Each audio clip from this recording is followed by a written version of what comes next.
check the chat. Don't touch anything. Don't touch it. Don't do it.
Hello, everyone, and welcome to another Wednesday live stream.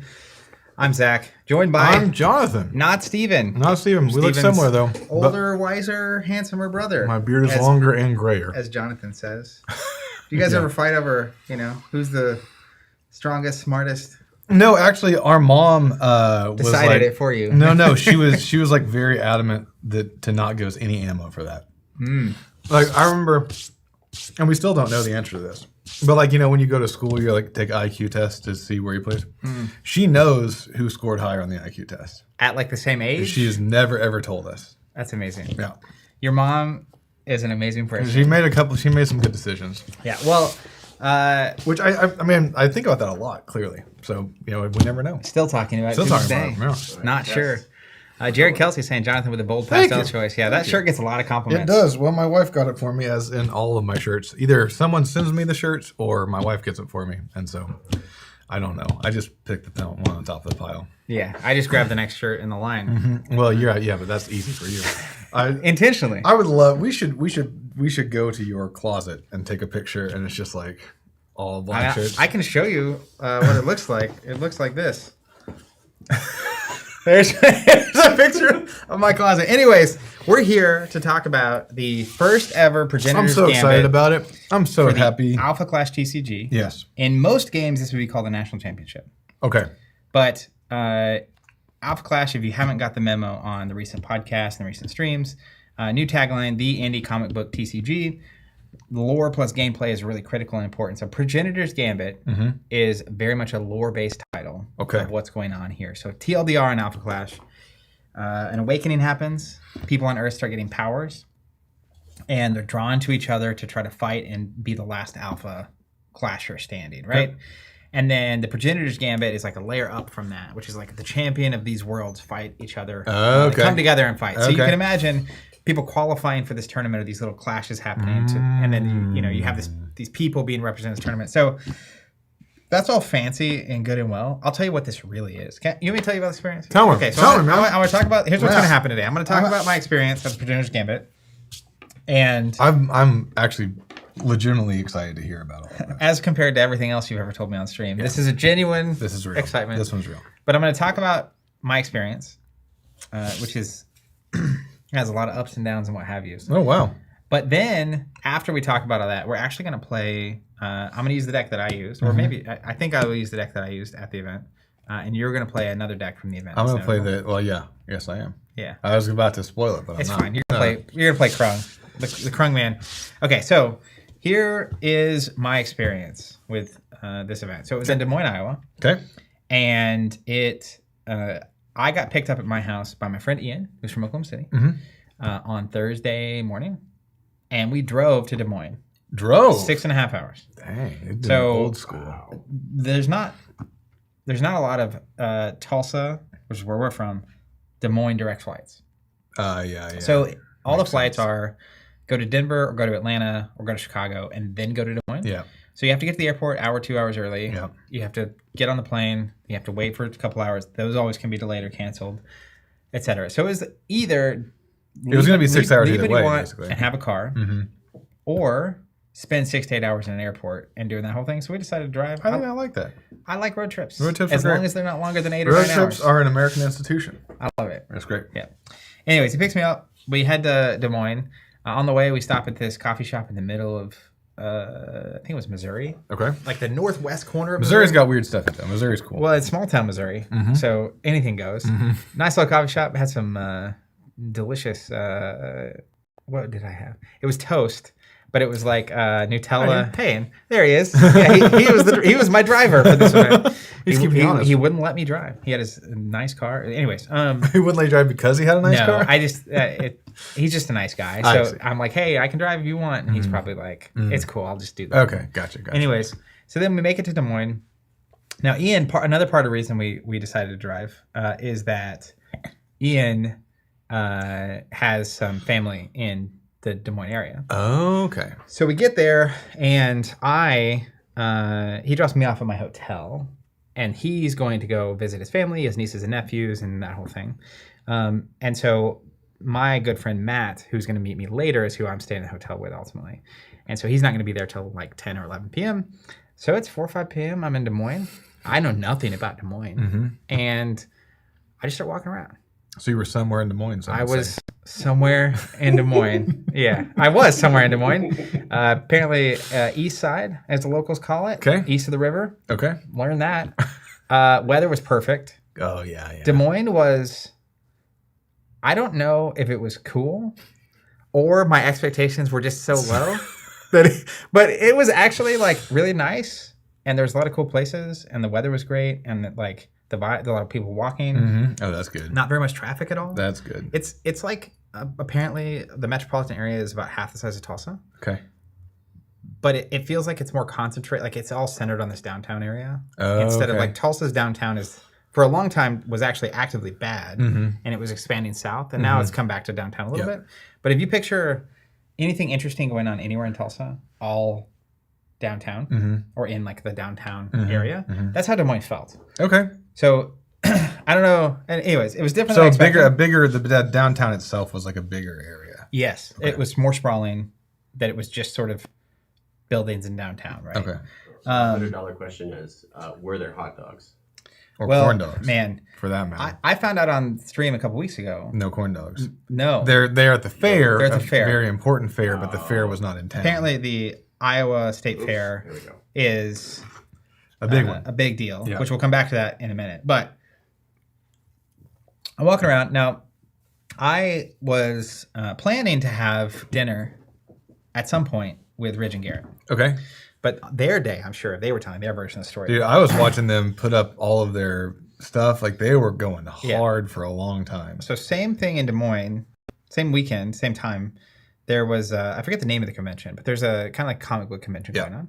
So they had a booth at the comic book convention on this day. They were setting up, but they also at a separate hotel were setting up the tournament area for the Progenitor. Two hotels. Or So they went from convention one, halls. went to the other. So I was just I literally was walking and I wanted to find somewhere I could sit outside and drink a beer while I waited. Found a random place called Zombie Burger, which apparently they were going to highly recommend to me. Okay, great. So ended up there, and I was just sitting outside. But I mentioned the toast earlier for a reason, because I just had toast for lunch, Okay. and that was the last thing I like truly ate. And now I'm sitting there drinking. You know, I got to this place where when I go somewhere, I always just like ask them for a recommendation, and almost always just go with it. Oh yeah, that's right. The waiter, waitress. Yeah, just or the say, bartender. whatever, So whoever's working. I didn't select my beer, but it felt like a heavier beer. Couldn't tell if it was because I just ate toast that day or not, and like whatever. Anyways, waiting on them. It turns out they're going to be longer than expected. But while I'm waiting outside, I keep seeing people come out, and they have these shakes. And they look great. Apparently, they're known for their shakes. Okay. I have no idea. I just wanted an outdoor. It was like the first nice outdoor area that was available with beer that I could find. Wow, you're drawn to it though. And anyway, so then they're like, hey, we're going to be late. And I was like, well, I'll just mix and match it. I'll start with dessert. Right. Let's just Work have a your way back. milkshake to like have something. And on my Beer stomach. and a milkshake.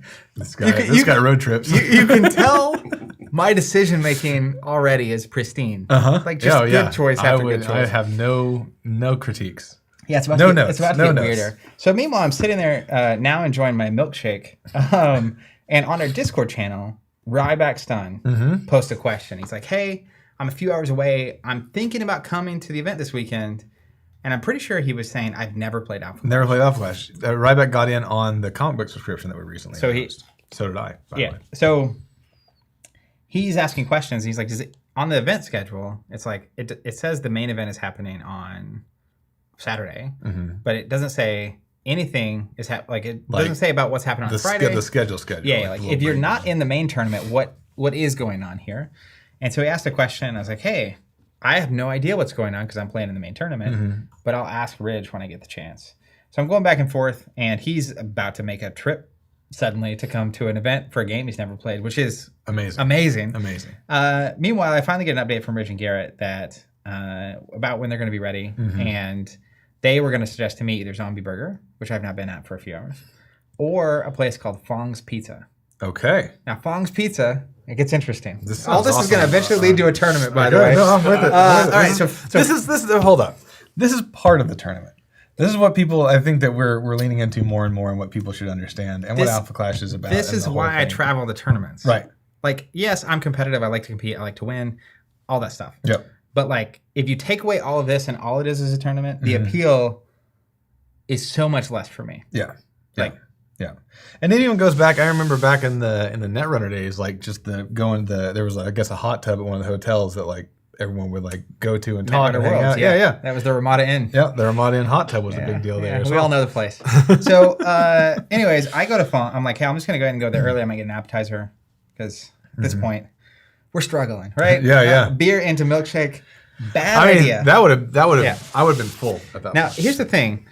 I tend to minimize the amount of dairy in my life. Yeah, mainly because it just I'm like on that. de-energizes me. I'm on that. I can't drink milkshakes anymore. So milkshake was delicious, by the way. Recommendation. It was something with like cake batter and cookie dough. I don't know. It was crazy.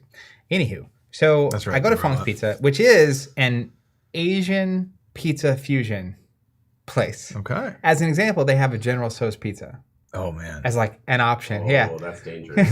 Yeah. So I go, and at first I'm like, nah, I'll just get some water. And then I was asking the waitress. I was like, hey, what do you recommend? Mm-hmm. And her name was Mandy, I believe. Great, very nice. Someone Entertaining me while I'm fact-check just him on that. waiting. Yeah. Right? And there's Rich, more is that names to right? come. I got specific people I need to call Okay. out. So started there. Mandy, if you're watching. Yeah, anyways. I was like, hey, what do you recommend? And she gave me an appetizer. It was like cheesy bread something. More dairy, of course. And then see she where was this like, is going. oh, and you've got to have a waving kitty. And I was like, well, what's a waving kitty? And it's literally a cocktail that comes in, those like cats that little cats? The arm. So it's a cat that's smiling, that's like doing this thing, and you drink out of this cat shaped thing. It was delightful. So I just went with it. What do you recommend? I'm doing So it. you're a beer, a milkshake, and a waving kitty in at this point. Yeah, and now some cheese sticks, some cheesy bread. On 6 hours of road. After 6 hours of road. Yeah, interesting choices being made. But I'm just here to have a good time, and You're having a good time. Yeah. Anyway, so Rich and Gary get there, and effectively it was like, all right, we're gonna split a pizza, and what do you guys want? And I'm in unfamiliar territory, right? Yeah. It's like, you guys tell me. Yeah. So we ordered General Tso's pizza. And then meantime, I ask all the questions and I send Ryback, hey, here's what they said.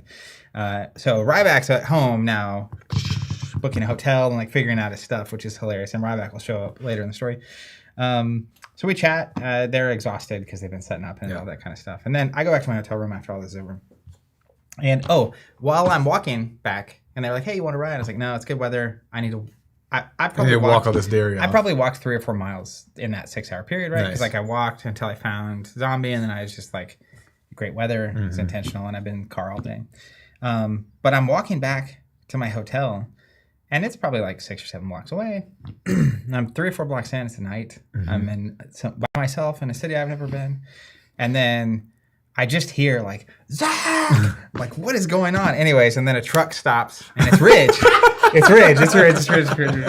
So then Ridge was like, hey, because they were here recently, and they gave us some things. But he had some more things to give me because we had the early ones, and I need to give this to you, which is very nice of him to do. me? It's an updated version of this map that they made for you. Show me the top down on this.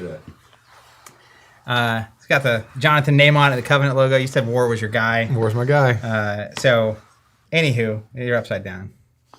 Just I have to do this thing too. you know what? You kind of look like War. You could cosplay as War. I could cosplay as War. Oh, yeah. Do you guys agree with me? Like, that's basically Jonathan. That's pretty much me. He's not as buff as you, though. No, he's a little weak. Yeah.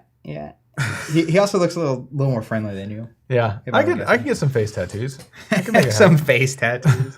Anywho, they wanted to hand these to me. Oh, that's so and nice. They gave me one with death on it, of course, which will be a relevant part of this whole story in a minute. Okay. I like it. these You're are like, setting all the this stuff horsemen up. of the apocalypse and stuff. Yeah. So, anyways, then I go back to my room, and apparently Matt's flight had been delayed, and he was meeting up with Merrick, who's another guy on our team, the Wolfpack. That's who I play with in these competitive games. And so they were late. Uh-oh. So then I'm like, all right, I'm just going to wait because I'm in the hotel room, and if you have to come in at midnight or something and I'm asleep, like that's not fun for anybody. good, yeah. So they get in, catching up, good friends. Again, like this is a huge part, like the road trip at the end, hanging out with Merrick and Matt. It's a huge part of why I go on these things. But they get in late. We end up going to bed about 1. And now I have an almost 11-month-old daughter. Yeah, I've heard. So my schedule has been interesting, right?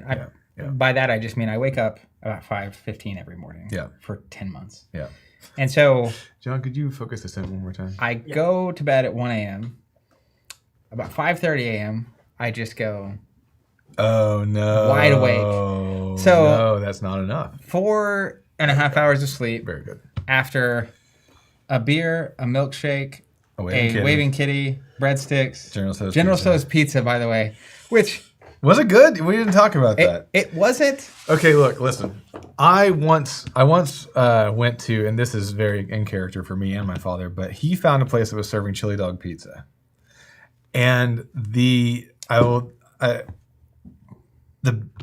best thing about the chili dog pizza was the worst thing about the chili dog pizza, in which that it tastes exactly like a chili dog. Yeah. And it was like, right? You have a pizza's worth. It's like they nailed it. They nailed the chili. Yeah. It tastes like a chili dog. And it's like, I don't want a chili dog. It's basically, crust with, instead of sauce, it's leaning, instead of like tomato-based sauce, it feels more like General Tso's. Like that brown sauce, yeah. And it's got literal chunks of General Tso's chicken on it. What up, Goblin Reserve? And it had the little, like, the miniature corn on it. Wow, okay, all right. The thing I would say about it is, it wasn't bad, but it was weird because I'm expecting pizza, and every time I take a bite, I'm getting, like, General Tso's. Yeah. Is it a little, like, cognitive dissonance? Yes. Yeah. Which I have more to say about Fong's later in the story. So we're gonna. I have a lot of that. It all ties back together. It's beautiful. So I wake up Friday morning. Right. 4.5 hours of sleep. Yeah, not enough. 4.5 is not enough. After, again, beer, milkshake, waving kitty, breadsticks, General Tso's pizza. Which was honestly a good time and a horrible set of decisions. Yes. Yeah. I woke up Friday morning. I was feeling weird. Yeah. Also, if you've ever had a kid, at least for me, suddenly being able to really turn the switch off, where you're not worried about your kid or like having to maintain a schedule or naps or this process or did they eat or have you change the diaper. It's like there's this low hum that's taking up 20% of your mental bandwidth that's suddenly just gone. Crazy. So I'm having all kinds of weird stuff go on. Anyways, we get ready. We're waiting. We're going to meet up ultimately. And we've been doing this for Alpha Clash events where our team will hang out at like a brewery or a pub and just on Friday and like play test, right? We're just hanging out, playing some games, making final decisions, finalizing our deck list and stuff. So before that's going to happen though, me, Merrick, and Matt walk to Bill's Train Car Restaurant, which is amazing because it's like a restaurant attached to a pawn shop. And is everything in Des Moines some sort of gimmick restaurant? It definitely seems like it. I don't know, honestly, but I'm just having a good time. So we go, we sit down at the table, and this guy, older guy, walks up. He's putting like menus in front of us and somewhere, and his name's Roy. Roy is like a man. He's a man of few words. So Roy says, "Order up front," as he's handing us this stuff. It's like, okay. So go up front, I'm ordering, and I'm like talking to the person behind the counter, and Roy's behind this person, but I'm like, hey, there's like a chicken biscuit something, or there's chicken and waffles. And I'm a sucker for chicken and waffles, side note. But you can screw up chicken and waffles. It's so easy to do that bad. Yeah, it is. So I was like, hey, which of these do you recommend? Roy didn't miss a beat. I'm not even talking to Roy. He's like, chicken and waffles. I'm like, I'm going to trust Roy. Yeah. I feel like Roy knows what he's talking about. Right. So I ordered chicken and waffles, and it was superb. Oh, nice. It was so good. And Roy comes up at the end, and we have a little conversation. Oh, he's like, how'd the chicken and waffles treat you? And it was great. It was a great little exchange. It's very memorable. We talking, eating in a train car. Or then you bought an old leaf blower. Yes, that's right. Yeah. Anyways, then we walk back. A lot of walking. It's a very walkable city. I think that's it's good. Good weather, and it was very walkable. Very good. So then we walk and we meet up at, I think it was the Iowa Tap House or something. We have this big table, comfortable chairs. They have 1,000 beers on tap. And we just hang out and play Alpha Clash for like 6-7 hours. Nice. Now, again, 4.5 hours of sleep. Yeah, not enough. Followed by all those eating decisions that were really good. Not great. And I'm a avid, as you know, overnight oats person and or oats person in the morning. Yeah. So now instead of that, I have chicken and waffles. You've got a lack of fiber in your diet top. all of a sudden. Anyways. Increase in dairy, lower the fiber. have a great day doing testing, finalizing deck lists, and then we head over to the event space. I'm finally going to engage with the event around 5:30 p.m. because at 6 o'clock is on the schedule. It's like social something, like social hour or time. Also, Ridge and Garrett are going to talk to everyone that's there and maybe spoil some things and reveal some things. So we go, we hang out, and they're supposed to be bringing food in as well for this thing. So we are, I did actually, while we were at the tap house, I had my first vegetable in a while. I had a salad. I was like, I just need like just as many That's greens. how you know you're getting old. That's for me too. It's like at a certain point in nature, I'm like, I need something green and fibrous. I got to have something. Yeah. So anywho, I do, and that was great. And our waitress there, Kylie, she was great. You always know a good waitress or waiter when they'll tell you the truth. Because I was looking at a Cobb salad, and I was like, what would you rank that 1 to 5? She's like, it's a 1. It's like, I trust you. What do you recommend? And she recommended a different one. It was actually very good. Nice. So, good job. Thank you, Kylie.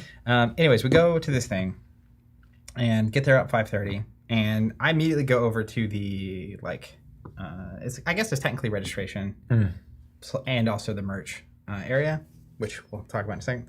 And dude, it's so cool. They did some really nice things. So we register, and they start doling This is just stuff for out. registering. Yeah, for registering. But you had to spend.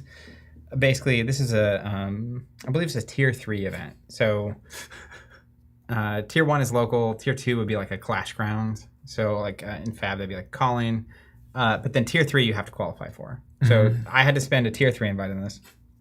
But That's really funny, just for you. oh, just for you saying, getting real Kerouac vibes from the Strikeout X-Men Mars if they're going to be this weekend. Yeah, love it. So I register, and the person behind doing the registration is LaDawn, who I met at ClashCon. Are you just flexing on how good you are with names? I'm practicing. All right, okay. Well, no, That's LaDawn's fair. important, though, because LaDawn is Ridge and Garrett's mother. Oh, And LaDawn that's is one of the lovely. greatest humans on Earth. That's I lovely. really enjoy engaging with her. But she registers you. You get this pack of promo contender cards. So go ahead and go to the top down here. And these are, it's a promo card for each bounty contender. Okay. So we have Mean Streak. For ready. the people out there who don't know what bounties are, Ready can we to do brawl. a quick? Yep. I can do it while you're setting that up. Yeah. So bounties are another one of the cool sort of things that the guys at Alpha Clash are doing as a way to make their tournaments fun and competitive, as is right off the brand sheet. But basically, these are potentially lesser played contenders, and you build a deck with one of these contenders as your contender, and then the person that places the highest up, with each of the bounty contenders, gets the special stuff. Yeah, they get, there's a cash prize, but then there's also a bounty card that they basically had one of these Progenitor Gambits in the USA a week and a half ago. This past weekend, they had one in the Philippines because Alpha Clash is big in the Philippines. Big in the Philippines. In fact, they had a bigger tournament at the Philippines than in the US for the Progenitor Gambit. Amazing. But the top placing, as an example, this Mean Streak, ready to brawl. The top performing player at the USA Progenitor Gambit and the Philippines Progenitor Gambit got the bounty card. So it's a 1 of 2 Wow. card, which is pretty cool. Dang. And these are traditionally underplayed heroes. There's also 5 colors in the game, so they pick one contender for each color. I really love this Avenging Guy LARPing expert. It's in the comic book style, and it's like a little kid version of Avenging Guy, Which is hilarious. It's got the voice bubbles and everything. Yeah. That's really cool. And then They're really good at foiling. They do a good job. the 5th one, which is really important, is Death, Chaos Bringer, Yep. which is my favorite contender And that's from the comic book too. in the looks game. Like. Yeah, it is. You're doing it, man. Death has been since she basically came out.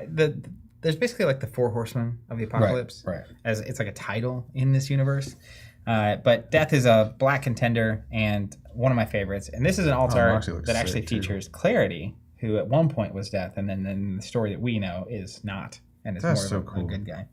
Anywho, the problem with Death being a contender, that is a bounty contender, is that I committed before this was revealed to play Death at this event.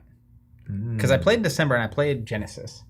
And I did that because I had a newborn baby and I didn't have a lot of time for testing, and my team was all playing Genesis, and they said, this is the best deck. And so I did it. And it was fine, but I love playing decks that I love and decks that I'm really passionate about and my favorite cards. You were not passionate about Genesis. Yeah, so I was like, you know what? Check 'em off. Next event that I go to, I'm just going to play whatever my favorite thing to play is, regardless of what's going on. So I was pre-pot committed on death. Like I went all in before we see the Nice. flip, So right? they did you a favor. Well, sort of, because what that means though is that now other people are going to be playing death. Right. You're not special anymore. I'm not special anymore. And in fact, the day before the event, talking to various players and even Ridge and Garrett in terms of like what contenders do you think are going to maybe win this thing? And it essentially, the consensus, there wasn't consensus, but the top three were Death as one, Krung as another, and Major Dean as another. And now that's important because all three of those contenders are black. And black in this last set got some really, really good cards. Okay, gotcha. Beyond the event card, which we'll see in a second. So anyways, you get these promos, which is cool. It's like a cool way as well to acknowledge these were the bounty contenders at this event. Yeah, it is cool. And I immediately put this in my deck as my contender because Death Clarity is super cool. Yeah. Anywho. So you also get a pack of 4 of this Somewhere in Des Moines. Oh, there we go. Card. And there's a few things to note about this that are cool. First of all, it's got Frank's Corn Dogs on it, which is from the Iowa State Fair. Right. And that's why I thought I was going to have corn dogs when I went. I love corn dogs. Yeah. But turns out the Iowa State Fair is not going on when we were there, so it's no not corn a permanent dogs fair for me. It's also, the foiling on this is intentionally bronze. Oh. So what they do is the participation promo is bronze foiling. Oh, no. The top 8 promo that you get is silver, and the winner gets a promo that is gold. Pretty cool. Pretty cool. But this Somewhere in Des Moines, of course, the universe is set on Earth, so they can do this. That's where the event was happening in Des Moines. This is a very powerful effect that we'll see when we actually get to the gameplay of this part of the story.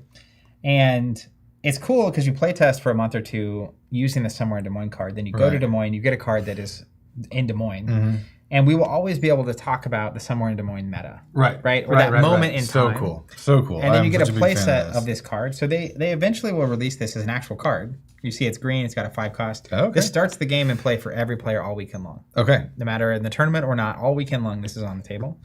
But at some point they'll release this, I believe, as a different named card with the same effect. Oh. That is then tournament legal. So you can actually use this in your decks in the future. And every time you play Somewhere in Des Moines, of course, I'm going to be thinking about the Somewhere in Des Moines trip that you took, the Fong's memories, Pizza, and the General So's thing, and the tap room, and Kylie, and Roy, and all this stuff. So they give you all this stuff. They get signed in. It's like, cool. That's nice. He brought it together. Then he said it was going Then you go sit down. You're chatting with different people, and then the food shows up, which of course is Fong's Pizza. Not Fong's, but it is pizza. Okay. So more pizza. Ain't nothing and you know wrong what? with It's crazy. We're not done with pizza yet. No, why would you? We be? have pizza. Then Ridge and Garrett get up on stage and they talk for 10 or 15 minutes. And they're talking about PvE, and they showed us some dragons, and they showed us some previews. And I'm not going to go into all of it because you just have to be there, or they're going to reveal it later. So that's all fine. Then after that, I go back with Matt to Fong's Pizza. I got yes. Yeah. Because I mentioned to him the Waving Kitty I thought drink. the Waving And when Kitty you would come you back. can actually order the Waving Kitty and upgrade and take the cup with you. And he was like, I need to get one of those cups. Because I showed him a picture, and he's like, I need that. I think for his wife, Jen. But I don't know who exactly it's for. So anyways, we go back. This time we set aside at Fong's Pizza. Wonderful. I don't need more pizza, of course. Yeah. So just get a Waving Kitty, and we fill in our deck list, and the weather's perfect. And just chatting and catching up and doing our thing and locking it in and getting our decks ready and all that kind of stuff. Then we go back and we go to bed early because I'm exhausted. I bet. Yeah, you're probably seeing things. Go to sleep, wake up next morning. At 5 or at a normal no, time? Normal human time. Well, normal human time. I did wake up at like 6 a.m. Okay. But I also That's went, fair. I went That's to bed acceptable. at like 9:30, 9:45. Oh, wow, yeah. That may have been the most sleep I've had in 11 months? longer. Yeah. Like a long time. Yeah. It was great. And I kind of shook off all the pizza, you feel a lot better. Yeah. So anyways, we then proceeded to, as a team, we went to breakfast, and then we went to the tournament. And, the kind of temperature of the room going to the tournament, okay? Saturday. Yeah. Event, I believe it started at 10. We got there around 9. Turn in your deck list, 9:30. Like, people are talking. This is what happens. People talk.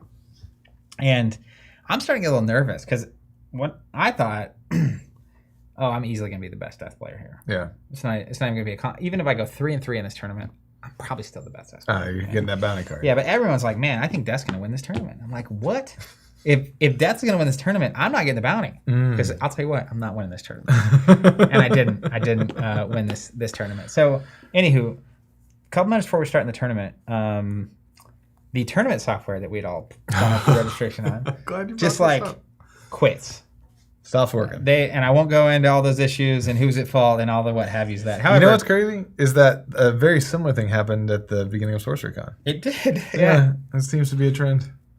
Anywho, so here's one of the most amazing things about this, though. Okay. So it goes out, and this is what I say. Like, we're talking about Progenitor's Gambit National Championship, and that sounds really intimidating. But I was encouraging Ryback to come to this event for this exact reason, which is this is not your normal tournament or even like competitive community, because there is an element of we're competing, there's prizes and whatnot. But a couple minutes before this starts, it goes down, and immediately Ridge and some of the other people who are in the event starting to ask other people, like, hey, Ridge is trying to solve the actual problem. How do we get our system to work? But then members of the community start talking and figuring out, like, hey, we use this for this kind of event. We use this for this kind of event. So what ended up happening is they used a website. I think it was called Melee. And I used this a long time ago. But Alpha Clash had, over the past couple of, like 6 months, they switched to the rounds are best of 2. Oh, okay. So not really best. You just play 2 games. Right. You get 3 points for every win. And if you win both games, you get 2 bonus points. Okay. Or something like that. I think it's technically, the system is supposed to be is you get 1 point per game. And if you win both games, you get a bonus point. Okay. So it's like you win an extra game by sweeping your opponent. Got it. And you go first once and go second once. So it's kind of on equal footing there. So figured out there's this software you can use to host these kind of things where Lorcana also has a best of 2 format, which is not common. That's not a very frequent thing. Yeah.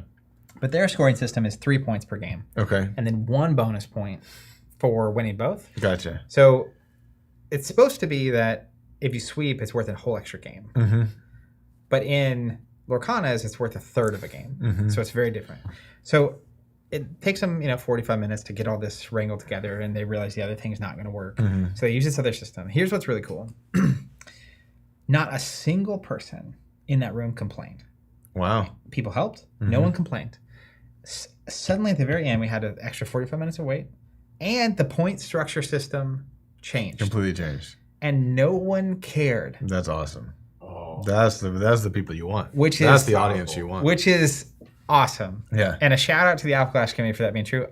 There's so many tournaments I've been to where that had happened. Someone after this event went to top 8, would have done the math, and they would have said, hey, if you had used the system you said you were going to use, I would have made top 8 and I didn't. Right. And like, you need to make this right. Right. And if you don't make it right, I'm going to call my lawyer and Right. blah, blah, blah, blah, blah. So they didn't. It was super chill. And then we get into the tournament. Now we get into the real report. All right. Real report. All right. So my first opponent was Raymond. He's from Iowa. And by golly, he's playing Avenging Guy, which is this bounty right here. Okay. We got some bounties. And Avenging Guy. I'm gonna shoot straight with you, Jonathan. Okay. He's not very good. Not Raymond, Avenging Guy. Oh, okay. So we're playing, and it's just not. Not functioning. not- He's not supposed to be in the lore. He's not supposed to be. Yeah, either. he's trying his best. So literally. Yeah. So Avenging Guy. I think he's actually just part of it is the somewhere in Des Moines. Part of it is just the he's missing some. So he's this kind of deck, right? He needs card A and B to come together to have them both be worth a little more than normal. Okay. And so when you don't have the A type or the B type, they're worth way less than normal. And when you have those kind of situations, more synergistic combo stuff, when they come together, they need to be so much more valuable Right. that all the other times when it's missing, you kind of make up for the lost Right. ground. Right. And he's just not quite there yet. So we had a good time, played games, but I was fortunate enough to start the tournament off winning both of those games. So I Okay. get the sweep. We're 7 total points, right? All right. Then we move on. Next, I was playing against Colby from Shreveport, LA, and he's playing Kron. Shreveport. That's a drive or do you fly? I assume he flew. But this is when I'm like, okay, this is the real deal starting, because he swept. If we get paired, it means he swept as the first opponent. I see. Now the game starts for you. He's on Kron. And side note, Got him, Alex. several people on my team, including Michael Hamilton, Yep. maybe the greatest card game player of all time, Matt Coles, one of the other greatest card games of all time I've ever met. And Ian Schaefer, who I rode with, are playing Krung. And in our testing, they got to the point where I could never win. So I assume I just need to dodge Krung. And then when I play Krung, I can just, I probably have well, it depends. Against a good player on the Krung deck that my team was playing, I probably have like a 15% chance to win. Okay. Against the Michael Hamilton's, it's probably like 1%. Right. So hopefully I just dodge Krung. Round 2, Krung, right in the face. Got Krunged. Fortunately, he was not on the Krung deck that my team was on. Okay. He was on different cards. He was running blue cards. And there's some really annoying green cards for me, which we'll see when we get to you playing the Krung deck. Okay, great. In a minute. So I was able to actually win both of those games. Wow, both of those games. So now look at this guy. I'm 4-0, and I'm feeling great. Yeah. Right? So we go to the next round. Sounds like some pride before the fall here. Then we play against Brandon, and Brandon is on a team with Jacob. Okay. Jacob Snodgrass is the guy who beat Michael Hamilton in the finals in Vegas at the last Clash. Oh, I remember that one. So I know Brandon can ball, and he's on Krung. Uh-oh. And so we're setting up, and I'm like, all right, this is it. This is where the end of my tournament is, and this is all over. Now, it was actually like, this is the challenge. Yeah. Like this, we're going to see. And I don't know. I don't actually know what Krung they're on and how exactly it's shaped and how close it is to ours or not. And then as we're getting set up, Bob, the judge, comes over and he's like, hey, do you guys mind playing on stream? And I was like, all right, here we go. But what in you front don't of know, a crowd. What you don't know is that is Zach's secret power, as that people practice playing their decks, but not a lot of people practice playing their decks on camera, and it's a whole different thing. My whole life is on camera. Yeah, it seems. So we play the game. Not wrong. The first game is like a 45-minute game. Okay. And amazing, back and forth, close, but I was able to squeak it out. Okay, that's online too. You guys can check them on that. So then we have like literally 12 minutes to play game 2. And what you don't want to do is go to time and not have someone win. Like someone getting points is worth. There was a round Matt was playing. I was watching him play. They literally only finished one game because it was Krung v Krung, and they were kind of like stalled out. Krung's a little slow. He's on the slow side of things. Well, so Krung's thing is, I can explain the decks real quick. Yeah. So Krung has a lot of trap cards. Okay. That react to your opponent playing cards or attacking. Okay. So if you don't play cards or attack, Krung can't spring the traps. I see. So if you pass the turn, you have 6 resources open and 3 face-down traps. I play a resource and I pass. So then no one did anything. Okay. And so we both are, when it's Krung v Krung, the first Krung to act, if the dominoes don't fall out in your favor, you might just lose. It's like when you throw a ping pong ball on top of all those mouse traps. yeah, 100%. And it's like, but the longer a Krung mirror goes on, the more complicated that mousetrap stack gets. Because now you've got 8, 9, 10 resources with 10 face down cards. I don't know exactly what they are. So if I play something, anyways, this is a whole thing. So Brandon and Jacob were on black-blue Krung. And basically, all Krungs are on black. He's a black contender. Most of the discarded cards, which is his faction, are black. But what you're splashing in says a lot about your deck. Whereas the Wolfpack was on green. Okay. The reason that is relevant is because they ran Magnate's Trap. Can you pop Magnate's Trap? Let's see if that's what it is. See you, Goblin Reserve. Magnate's Trap. Oh, here we go. Yeah. Bam. That's old. They did run this. This is not the one. Magnate's Plan. That's the one I want. Magnate's Plan.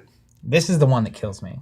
Okay. Straight up. It doesn't kill me. It just makes it impossible for me to win. Okay. So Magnate's Plan. It makes my death slow and painful. There it is. 2 cost. Send target accessory to Oblivion. Oh, yeah. Reason that's relevant. Key card in my version of death is Crimson Scales.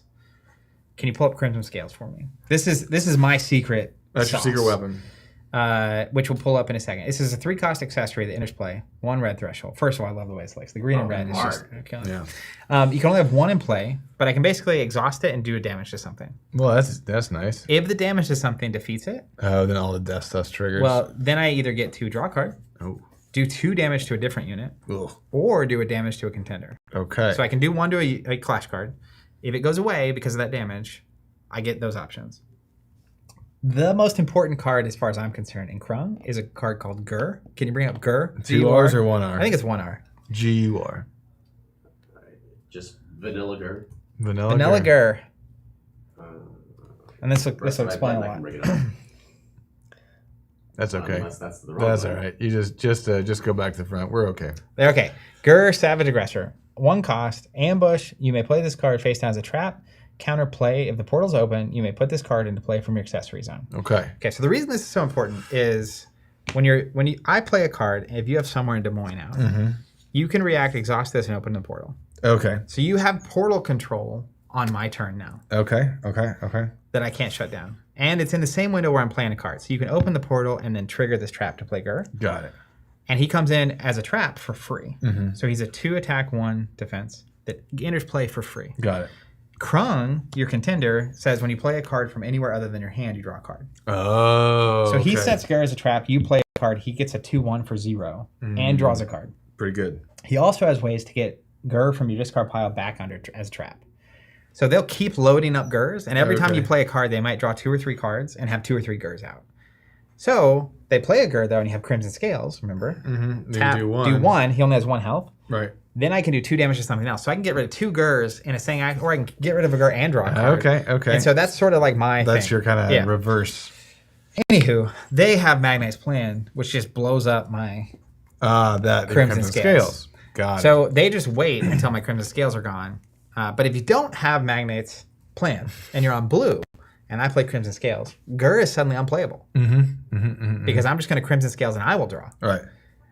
And that's very powerful. I also have a Flare, just Flare, 1 cost Flare, which is just exhaust, do 1 to something. Okay. So then I can even hit a 2 health thing with Flare and then Crimson Scales. Now it goes away and I do 2 damage to something else where I draw a card or whatever it is. And so I'm playing against Brandon. I realize he's playing blue. I don't know, actually, if there's a blue answer to Crimson Scales. He also has never played against my deck. And so I play Crimson Scales, and he then does a Gur, and then I do my turn, and he realizes What you can do. how that, like, oh, this isn't going to work. So he's having to kind of real time figure out what I'm doing. Meanwhile, I'm almost playing on like easy mode because normally my Krung opponents know exactly what I'm doing and I have precisely the answers and know when to play them and all that kind of stuff. So I win the first game. We have 12 minutes left in the second game. We speed through it, and essentially the tiebreaker, if you don't finish the game, is total damage done. So if Krung starts with 20 health, but he has 1 defense. So he's hard to hit early, actually. Your little stuff doesn't do anything. But if you get to time and he's got 10 health left and I start with 30 and I have 20 left, we both lost 10. That's a tiebreaker. But he's really hard to hit fast. So if you have 12 minutes left, you're in a bad spot against Krung. So we play very fast, and my Krung opponent actually was able to defeat me on the last turn, partially because I just overextended to get damage in. And then on the money, the right number of damage had exactly lethal to kill me. So we won at 1. Okay. I don't feel bad about that. No, it's fine. And Brandon was great. We had a good time. Good. Great games. Moving on to the next round. I get paired against the legendary Dagon. And he is from Iowa. He's a fab player. I've known Dagon for a very long time. And he actually, for a while, helped work on Alpha Clash. But he had stopped for long enough that he could play in this tournament. Okay. So he's not going to be a pushover. Yeah, no, you're up in the with the big dogs. This is the real stuff. So I'm playing against Dagon, and Dagon is on Major Dean. Okay. If you can pull up Major Dean real quick. One of the people they thought might win. He was one of the 3. Yeah. It should be the contender version of the card. There's tons of Major Deans. There's so many Major Deans, and I don't know if I've labeled them all contender in the database. So it's okay. Good luck, John. So he's playing Dean, and in my testing, because Merrick, so we had 5 people from the Wolfpack there. 3 were on Krung. That's not the right one. 3 were on Krung, which was Matt, Ian, and Hamilton. Okay. I was on Death, and Merrick was on Dean. Oh. And okay, so you've seen some Dean. I'm pretty sure I have like a 95% into Dean. Okay. So I have you're the feeling answers. good. Yeah. He's kind of a combo deck, and he needs his item, and I have my Crimson Scales, so I just keep clearing his board. It's a really problem for him. So I was actually able to sweep. I believe I was able to sweep. Yeah, I swept Dagon. There it is. I was looking at this score down here. I was like, well, that doesn't line up. Yeah, I beat Dagon twice, and Dagon was a champion about it, but it's just an unfair match. So here we are after round 4. I'm 7-1. I've lost a single game. That's pretty good. Pretty good. I go to table 1. I'm like, You're jamming. At this point, I'm like, I am a lock for the death bounty. Yeah. Right? There's no way. Yeah, because that's your eyes on the prize there, right? That is You're not going to win against Hamilton. I'm not going to win the tournament. Yeah. If I win the death bounty, that's my like competitive goal. If I make top 8 on top of that, it's just amazing. Anything past that is just whatever. Okay. So I'm feeling pretty good. I know there's only 3 deaths in the whole tournament. Yeah. Time for another waving kitty, sounds like to me. I mean, let's celebrate, right? So then I sit down. I'm like, hey, how's it going? It's Ben. Ben's my opponent. Very nice guy. He's from Iowa. And I'm like, oh, like, well, who's your contender? Death. It's like, oh, no. Mirror match. Oh, no. Not only is it a mirror match, you're at this table. Oh, which means you're also very good. This is a race. And these games matter so much. Because, like, if I can beat both you twice or you beat me twice, we might knock the other person out of possibly being able to catch up. Dang. So, because of the bounty. Because the bounty, yeah. That's very it's cool. Like this is actually probably the most important match. That was your finals game in the tournament for me. Yeah, this is it. Like this is the moment we came for. So I'm raring to go. We start playing, and first card he puts down is, I don't know the subtitle, but it's the Moxie that's black and red, which means he's not only on death, he's on red black death, which is what I'm on. Uh-oh. It's like, oh no, he's doing the same thing I'm doing. This is going to be a problem. Anyways, we go back and forth. He's on one of the most creative, bizarre decks. Oh, that's awesome. I love to hear that. He starts playing cards. Like I loosely read their name before, and then like that can't work. Moving on. And he's sitting here at the same table as I am. So he's obviously got something to teach me. So anywho, I was able to win the first game. Okay. And so now I'm feeling pretty good. Right. 8-1. Okay. Yeah, take him. Play the second game, and he had, I think it's Death's Door is the name of the card. Can you pull that card up? This card's insane. I don't even know what was happening. This is like the opposite of this. So you'd not seen this before. I have seen it. You had noticed it before, but I hadn't played it. So 4 cost, when heirs play, we both lose 3 health. But then if the portal is open, when a clash card you control is defeated or sent to oblivion, target contender you don't control loses health. So if I defeat one of his cards or send one of his cards to oblivion, while the portal's open, he gets to do damage to me, straight up. Yeah, fun. Also, when a clash card an opponent controls is defeated, you gain a health. Just period. So I lose a clash card, he gains a health. He loses a clash card, I lose a health. That is bad math. Especially in a mirror, and this only applies to him. So he just like... And Death wants to do a lot of killing things. Oh, yeah. Yeah. I mean, Death, the name of the game is Death and sending to oblivion. So, yeah, it's just this crazy exchange where everything you do that's good costs you life, and everything they do that's good gains them life. And I couldn't do it. And I didn't, because I hadn't seen it, like in my sideboard, essentially, I have Clash Grounds for decks that I know rely on Clash Grounds, and I never expected this out of Death, so I didn't even have an answer. He just puts it out, and I'm like, oh, what? Dang, I'm going to lose. Nice. Anyway, so I lose. And we go on to the next round. But now I know as well that the game is afoot. And there's a race now. Yeah, between you and Ben. To be the top Death player. So I'm like, man, I really got to put up some games in this next. I gotta win at least one of these next 2 games. And then I get paired against Jacob Snodgrass, who... The guy that beat Hamilton. This is the problem, Jonathan. This is the problem. You don't beat Hamilton lightly.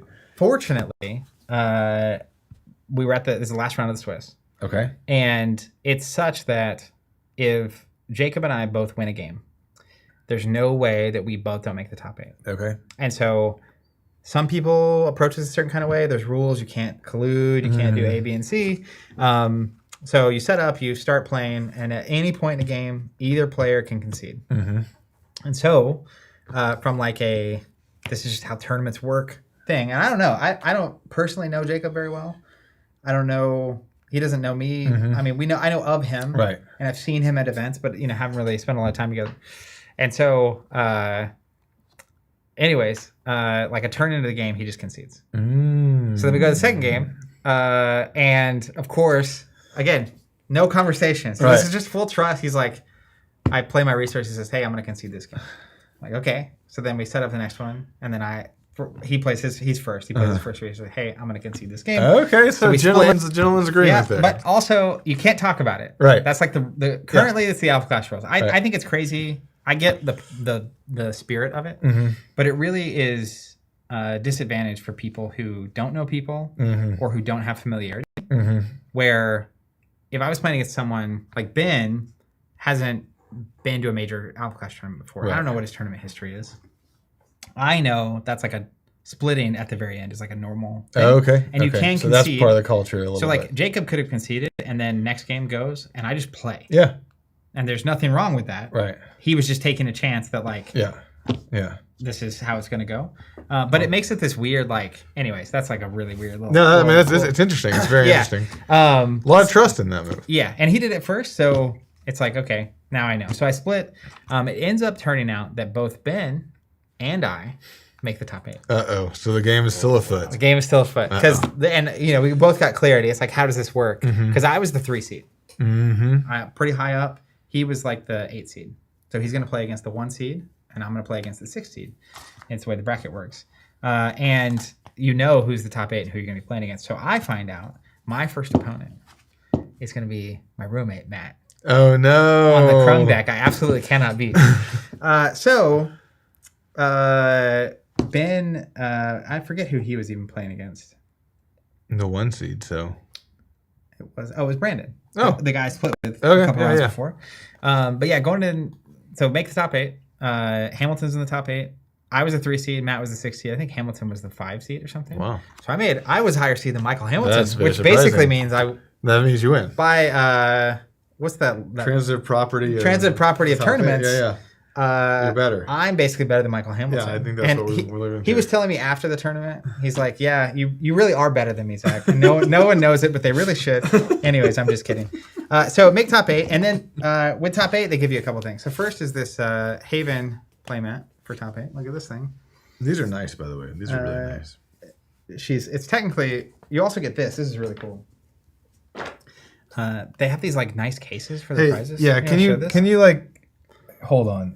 Because it's worth noting that the case itself is an expansion of the art of the card. So like you can kind of see maybe this line, which is one of the panels, but that line continues, which I think is just really, really cool. Just really cool. Well, maybe not. Maybe not this one. Anyhow, it's cool. I take that all back. This is not a continuation of the card. But more on that later, I guess. Yeah, I thought it was, but it's not. Interesting.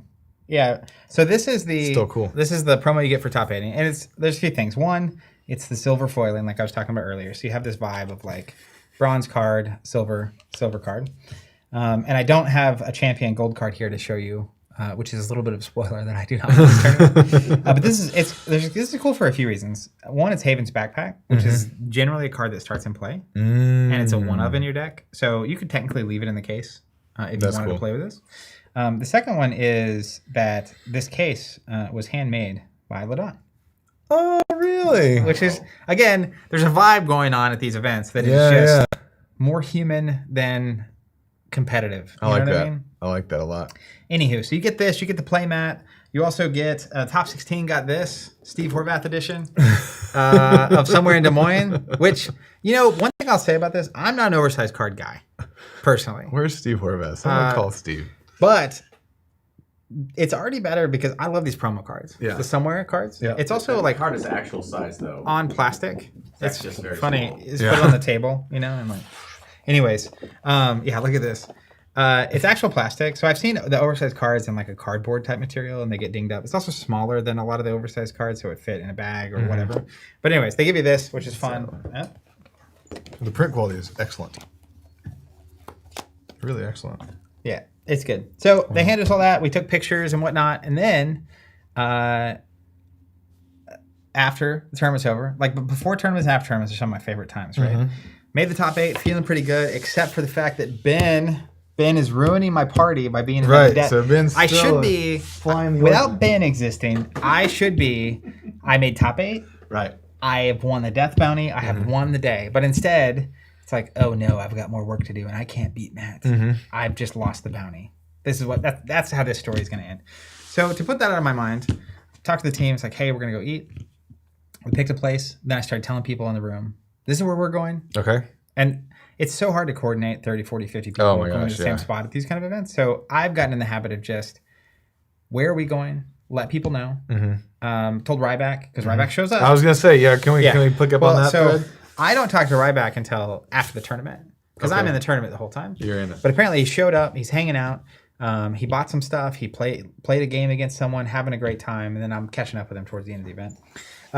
And so we decide where we're going, and we start walking. And Ryback comes with us, so it's our team plus Ryback. And That's we're just awesome. chatting and catching up. Who's actually Roy? Another Roy, actually. So 2 Roys in one weekend. Anyways, so we're walking. We get to the place, and I'm like, hey, we have 6 here, but there's probably like, I don't know, 5 to 40 people coming. And they're like full. And they're like, yeah, it's going to be this much time we can get a table of 6, but then past that. I'm like, you know what? Let's just keep walking until we find somewhere that just has a bunch of open space. Because the day before, as a zombie burger, they had so much space. And it was actually not that far away. Okay. So I was like, you know what? We're going to go Zombie. Get to Zombie Burger, lines out the door. Oh, no. Oh, no. What has happened? Because it's the weekend. It's the weekend. Same weekend. The convention is going on, the Alpha Clash. Oh, yeah. There's a race, like a boxcar race. Wow. And on Saturday, there's a marathon happening downtown.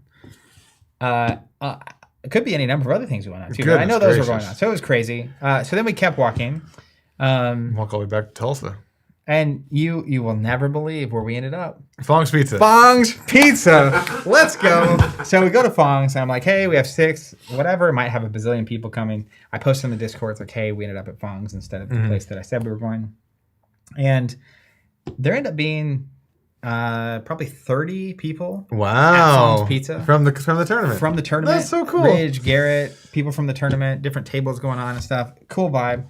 This time, though, we're looking at the menu, and I'm in like a booth, and next to me is Michael Hamilton, and I'm like, hey, does anyone, the day before, Mandy, was the day before? 2 days before. 2 days before, because Friday night was the non-Fong's Pizza. Okay. Mandy's recommendation that we didn't go with was the potato pizza. Okay, potato pizza. And we didn't go with it. We went with General Tso's. Right. And I was trusting Rich and Garrett, who seemingly have very bad judgment. Just kidding. But I'm like, hey, I really want to try this potato pizza. Does anyone want to split it with me? And Hamilton's like, yes, I really wanted that, but I didn't want a whole pizza. Okay. So we get a potato pizza. We're obviously waving kitties all around. Just everywhere you look, there's a waving kitty. And the potato pizza, phenomenal. Nice. The dipping sauce, sour cream. It's like everything you put on a baked potato on top of a pizza. Okay. And some potato slices. It was absolutely tremendous. It was great. Okay.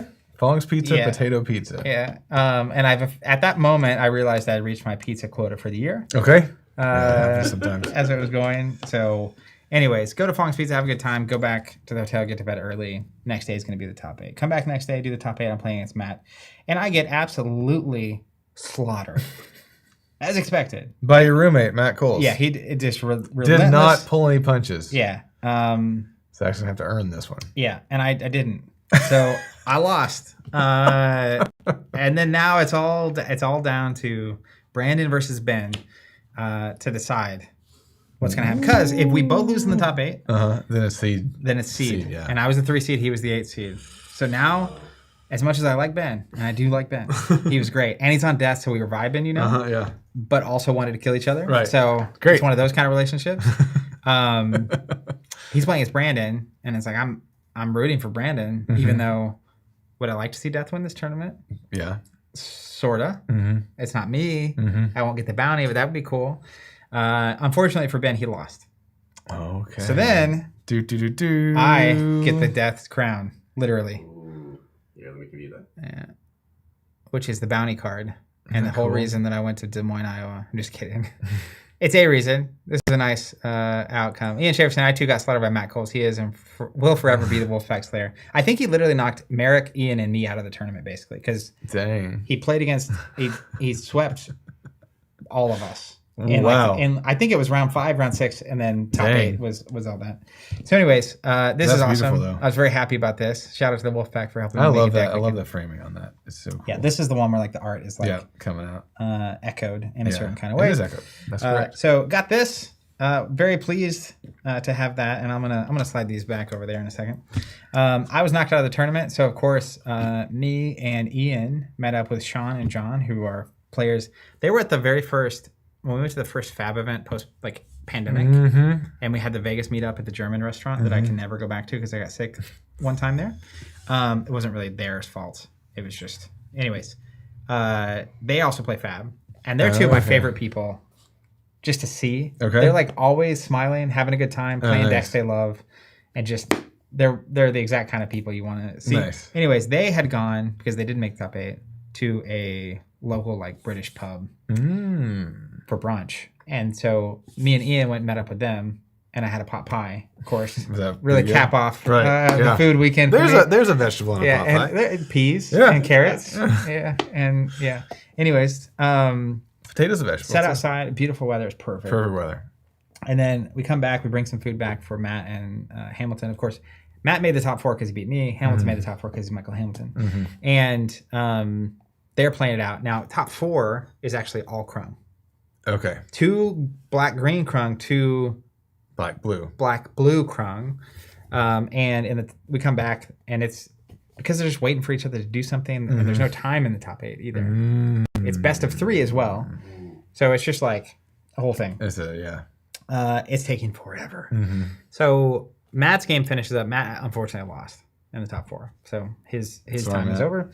But Hamilton, unsurprisingly to any of us, won his round going into the finals. So then it was going to be Hamilton versus Jacob rematch in the finals. Of course, I think unquestionably the 2 greatest Alpha Clash players in the world right now. Well, that's not true. Philippines and USA have not clashed yet. Oh. And there are a couple players that keep winning the Philippines events. So hopefully at Worlds we get to see some international conflict. But Hamilton is going to the finals, and we know that's going to take 8 years to finish because of all the other games. So the other 4 of us, me, Matt, Merrick, and Ian, we go back to Zombie Burger. Yep. Because the weekend's dairy content wouldn't be complete unless I could slide in one more shake. Get one more shake in there. So we did that. But the cool thing is they're streaming that game too, so you guys can watch it live while you're at your table. And so then I love doing that. We went back to my hotel to grab my stuff, and Ian and I hit the road because we were driving home that night. Because, we've seen Hamilton win enough tournaments. It's not even he doesn't anymore. need. So we went and celebrated together, and then Matt and Merrick went back to watch Hamilton, who did end up winning the tournament. Got his revenge against Jacob. So they're 1-1 now in finals. There may have been other events Hamilton won where he played. But Jacob, Hamilton v Jacob. I think so. Okay. Got a rubber match coming up. So we're driving home and watching it on the screen. Have the phone up to watch it. Hamilton, of course, wins. It was intense. It went to game 3. And it was down to the wire, and Hamilton was able to get it. So Hamilton is the first Progenitor's Gambit champion. Shout out to Hamilton for being a card game god. And then we drove home. Nice. And made it home very late on Sunday and tried to then recover. your baby woke Monday. up at 5:30. Yes. Because they always still wake up.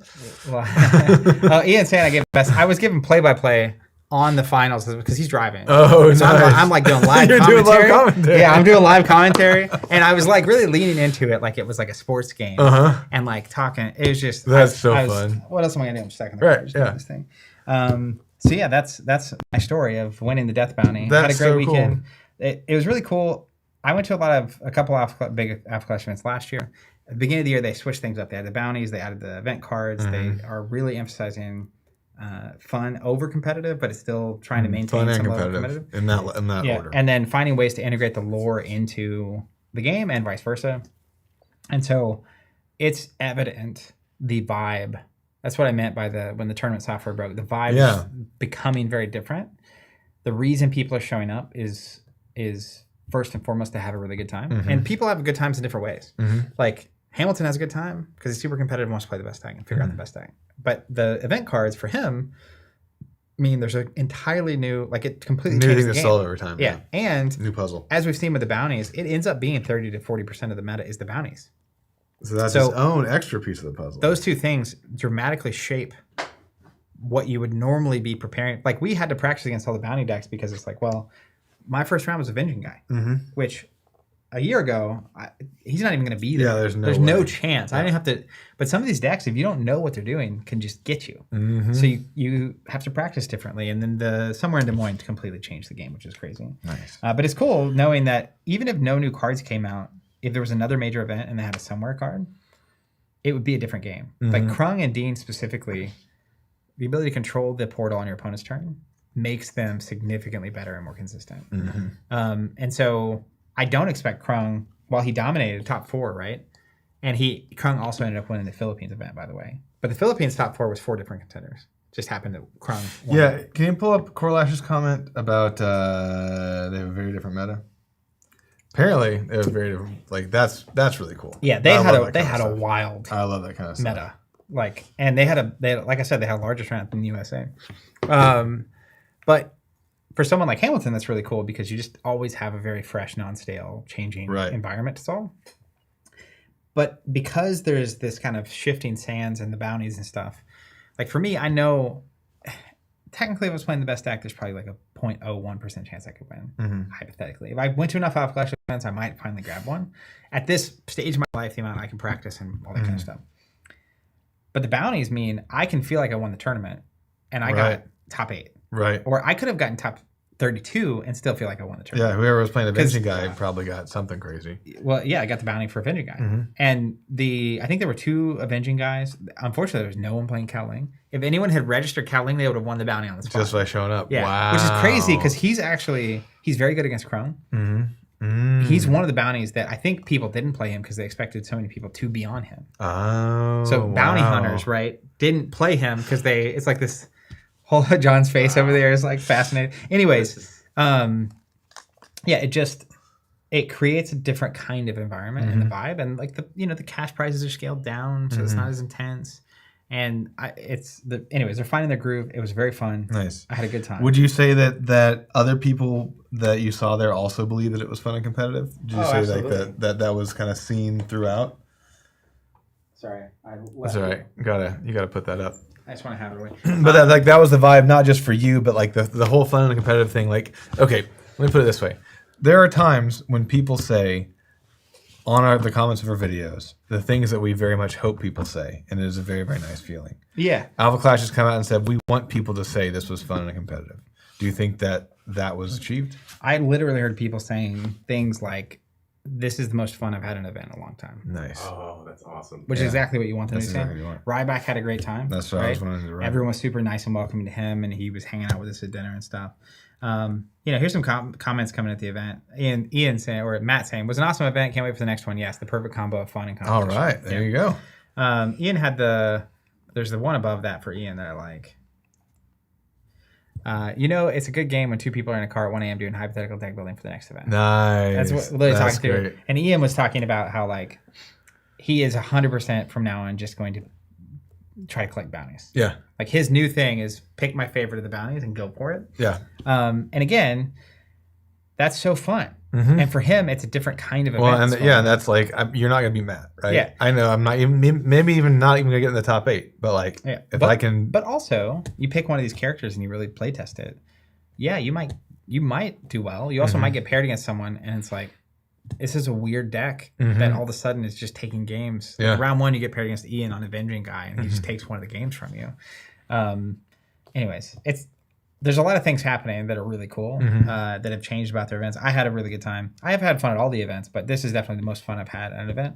I can't divorce my eating experience from the event and how fun it was, even though I regretted some of those choices throughout the weekend. But yeah, it was good. Is that a good thing? It was just a good vibe. Like I like being able to compete, but anytime you're competing, if you can compete with people who are at a similar skill level and a similar intensity level, it's more fun. Yeah. Like I play basketball about once a week right now with a lot of people who are at a similar skill level and a similar seriousness level. We compete and we all want to win when we're playing, but 2 or 3 people could show up that are just way better or way too serious, and it would ruin the whole vibe. So the more you can make that vibe the vibe across the board, I think the more fun that you can create across the board for all these players. You think what Garrett and Rich were talking about in their podcast has come true in this event? I think they're heading that direction. I don't think they're done. They teased like essentially how the game and lore were going to start intermingling as they go, and they haven't since all the changes they made. Equilibrium came out, but that was in the pipeline before any of this really started coming to fruition. So they were talking about this next set 6, is sort of the bridge. So it's not fully in their new approach yet, where I love that on the Bridge podcast talking about the top-down design from the comic books. Yes, so cool. It's partially there, but then set 7 is where it's like fully there, where it's leaning heavily into the comic books and the lore and the theme and that vibe and the feel. And that lets them, I think, with their events and tournaments, start blending and intermingling these concepts even more tightly as we go. So nice. Anywho. Love it. That's fantastic. Just fantastic. Also, Matt had mentioned some sort of great breakfast bird place.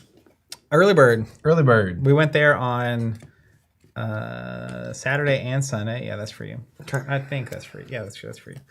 We went there Saturday and Sunday, and it was great. We did this thing. There were 5 of us, but we would split kind of a breakfast suite at the table. The first day we had churro waffle. Yeah. That's a classic. My wife's family does that as well. Yeah, and then the second day we had banana bread French toast. Ooh, and the banana bread French toast was next level. Nice. Okay, is there a Let me sideboard fix here? this for you. Yeah. Put him in his trap first of all. Krung Nation out there, now that I have Ian and Matt who are playing this deck, if you were going to cut 10 cards against death, what cards would you cut? I think I know some of them. It's just cards I don't remember seeing. And I'll run you through like some of your more important. Yeah. Tell me what you do. I'm getting rid of the remote caves. I feel like I've never seen you guys play that against me. Keeping all the green cards because green cards. I don't really remember binoculars in that match. That's an interesting choice. I can't remember Amazon Rainforest. Maybe it was there. I used Resource It probably. Because I think you want the green cards. For sure. Let's see.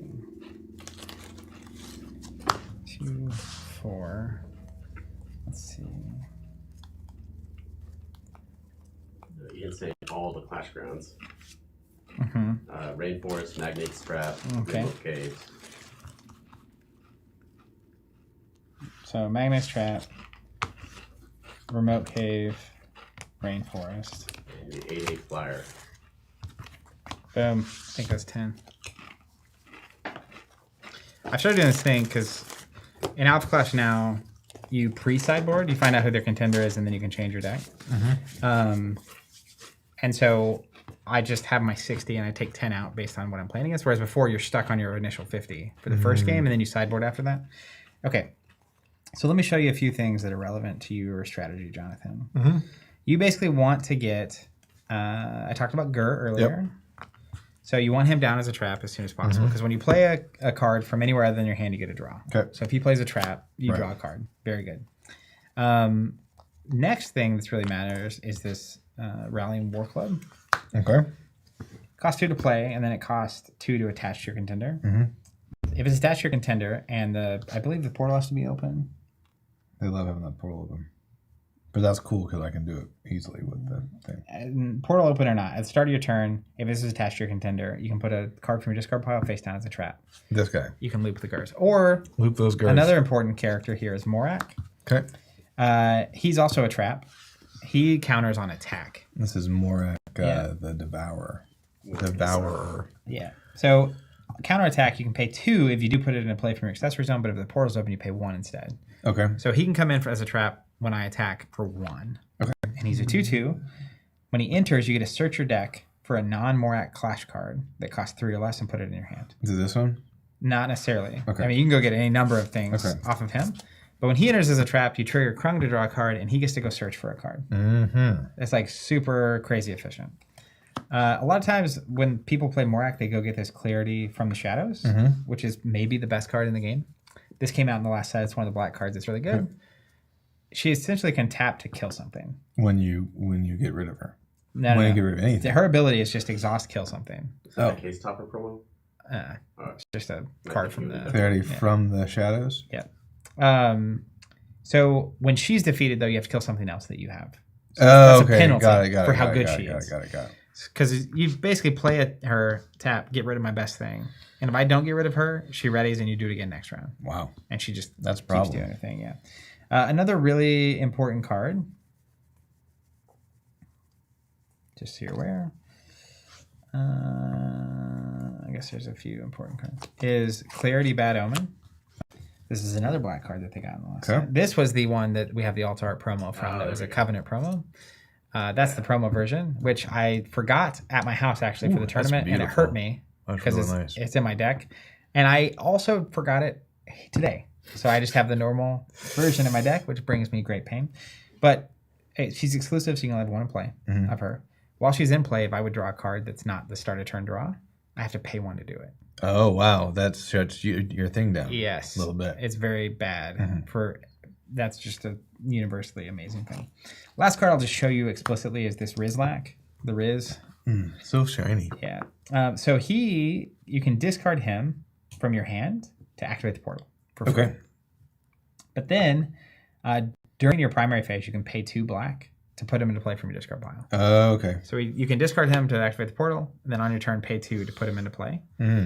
But when he leaves play, if you played him from your discard pile, he goes away permanently. Okay, So he only gets one of those. Yeah, he only gets one of those. Okay. But that's really important, especially, it won't matter as much against me, but against the Krung Mirror, playing things from your discard pile is not playing them from your hand. Okay. So you can get him into play without letting them trigger all their stuff. So that's one of the dominoes that they're really trying to set up.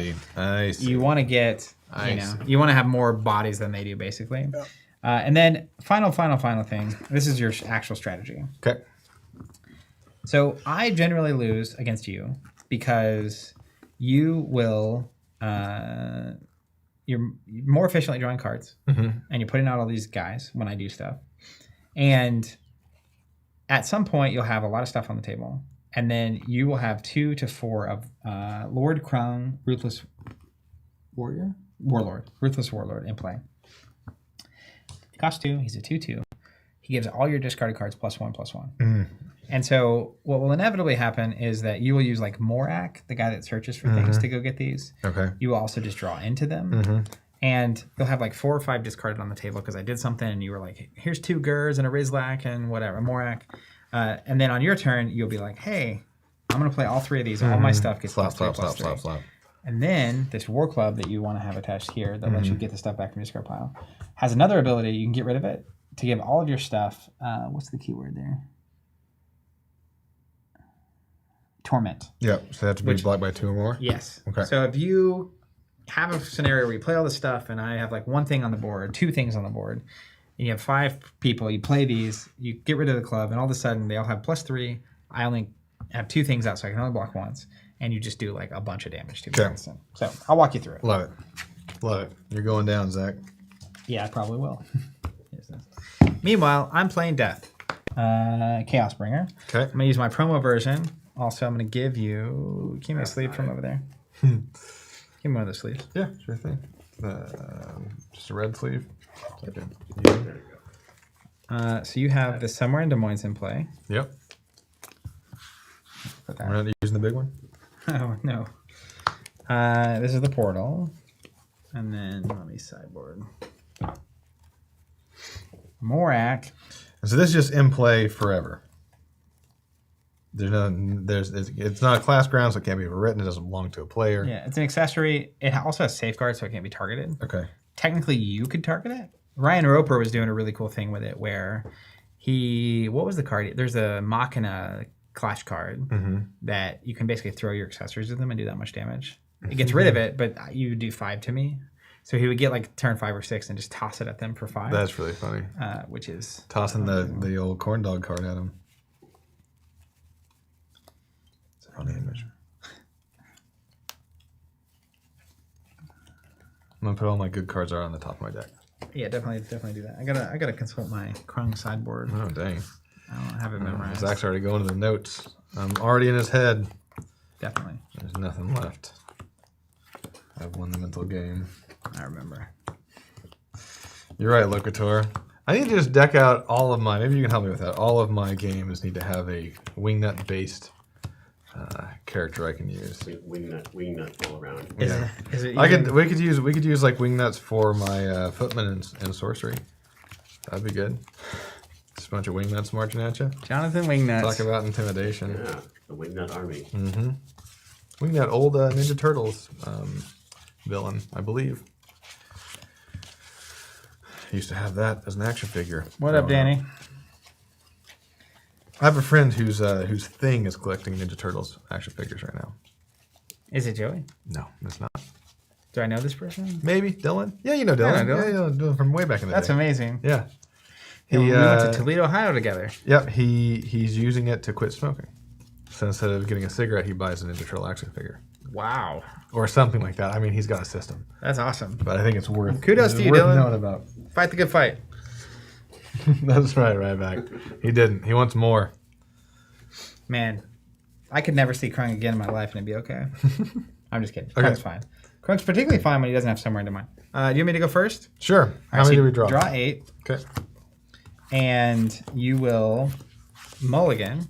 You can shuffle any number of cards back in your deck. Okay. And then you're going to draw that many. So shuffle, then draw. Well, these are all the cards you didn't tell me about. I'm going to mulligan 2. Okay. If you don't have Gur, send it all. Okay. Are you sure? Yeah, all of it. All of it? All of it. Even the club?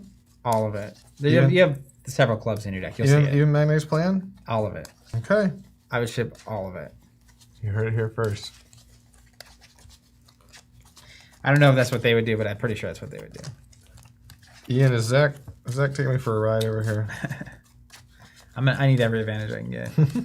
I actually told you all the cards that were unimportant to the deck. Yeah. If we really want to do this, play this. You start game. resourcing the other ones. That's right, because I have to play the other ones as resources. Yeah. I remember this game. Okay. All right, I was going to rifle shuffle, but I'm not. It freaks people out. There's too many shiny cards in here. All right, all 6 back. Courtesy Zach, Waving Kitty Bun. Waving kitty bun. This is your help. It's 20.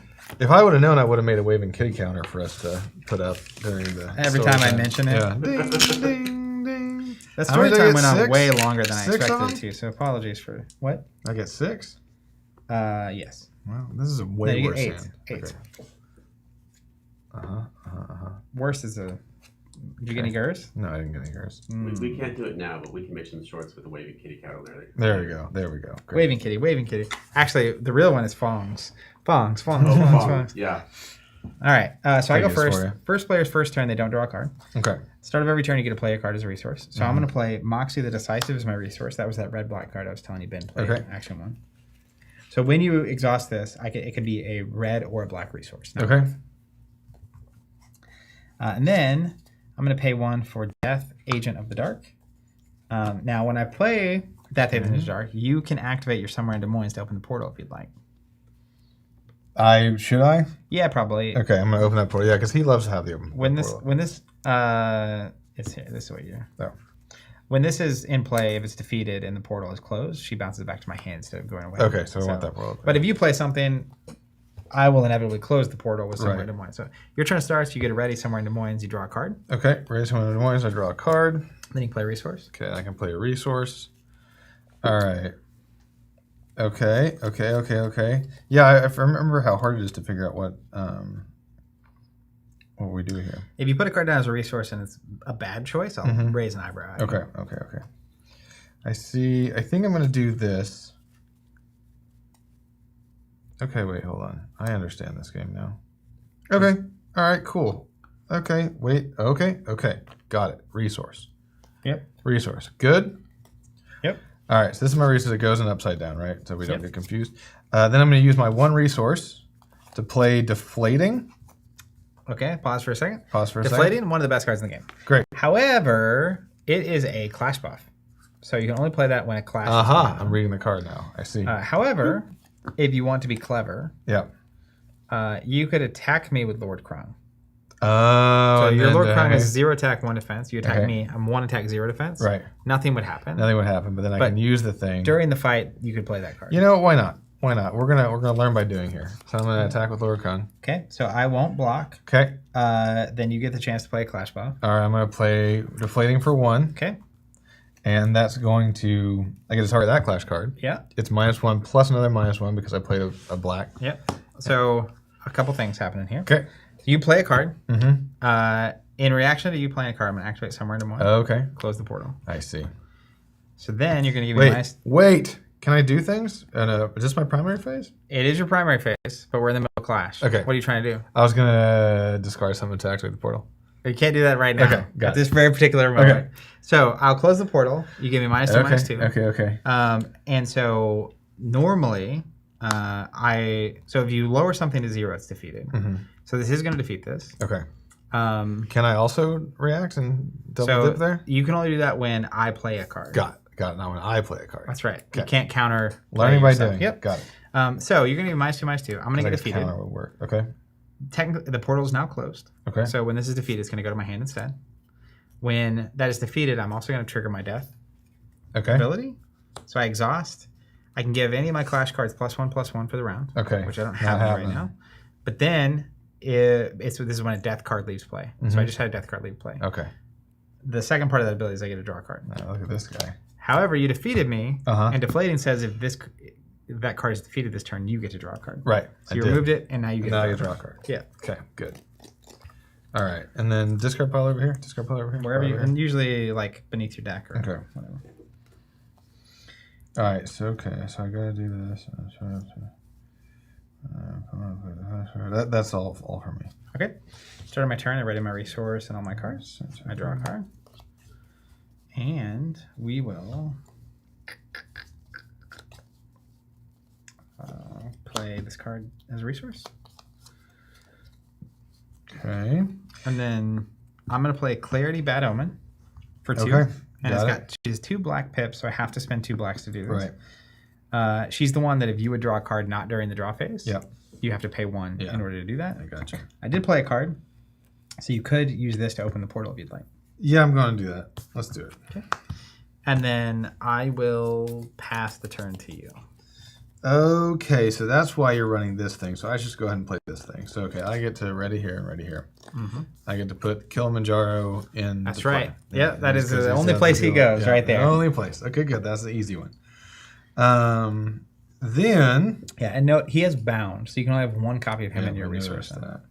What about traps? Do I pay 1 to put a trap down? Just face down. It goes in this row. Doesn't even do anything. Your firm. Yep. Doesn't do anything until you do something with it. I like that. And I can't. It's not counted as playing a card. So it has to be called a trap.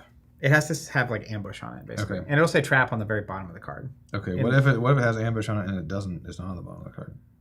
Like Morak. Maybe. Gur. Yeah, sure. Yeah, they can go down. Okay, cool. Anything that has ambush on it can go down. And that has ambush on it can go down. Okay. Which flavor of Kilimanjaro was that? Cool. That's just Kilimanjaro, the versatile. Okay, so then I can just slap these. I can just slap these slappers down. Slap the slappers. Slap the slappers. Slappity slap. Okay. Yeah, a lot of times, turn 1, Krung will put 2 or 3 traps down. Okay, cool. And then you never know if you can do anything or not. Yeah, I like that. Yeah, it's kind of an option. What up, Ryback? I'm gonna do 2 and then I'll see your Clarity Bad Omen and ratio Clarity Bad Omen. Mine? I think so. Okay. One of the things, it's sort of like in sorcery, when you start with 0 resources and you get 1 at a time, there's only so many things you can actually even do. Right. Which is sort of nice. Yeah, I get that. Like the early turns are usually relatively simple. All right, I will play a red resource down. Okay. And then I'm going to play Crimson Scales. Okay. You know what? No, I'm not. Take that. I'm going to learn my lesson, Jonathan. I'm going to pay 1 for Death, Agent of the Dark. Okay. And then I will pass to you. Okay. So normally, let's say I was playing against Black Blue Krung, like Brandon or Jacob's deck. I would play Crimson Scales, and they wouldn't be able to do anything about it. Right. If I play it now and you have Magnate's Plan, I play it, you play Magnate's Plan, mine's gone. Got it. Which Not is good. good. So I need to save this until I get you to play Gur. Okay. So I at least get to use it once before you get rid of it.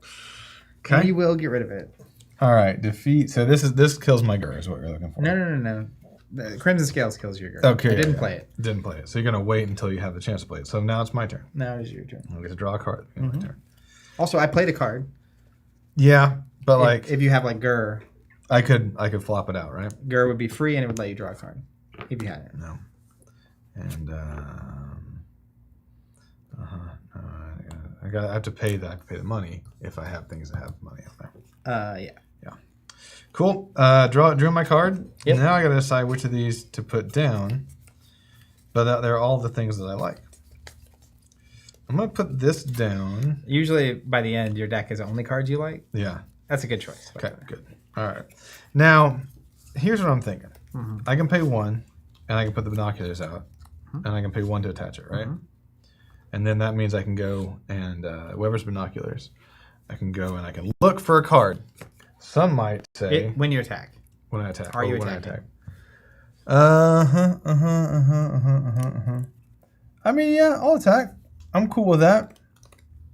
I'm fine with that, although it does all this stuff. So, and I don't have traps, Right. so that doesn't matter.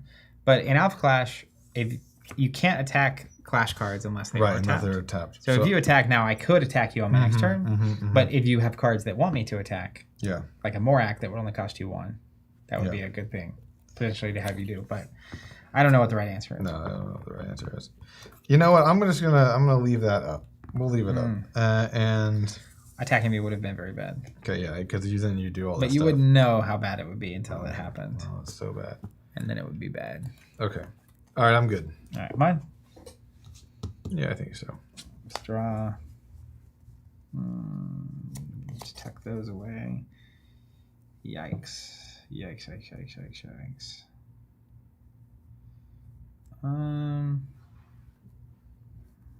I guess. Wow, pretty cool.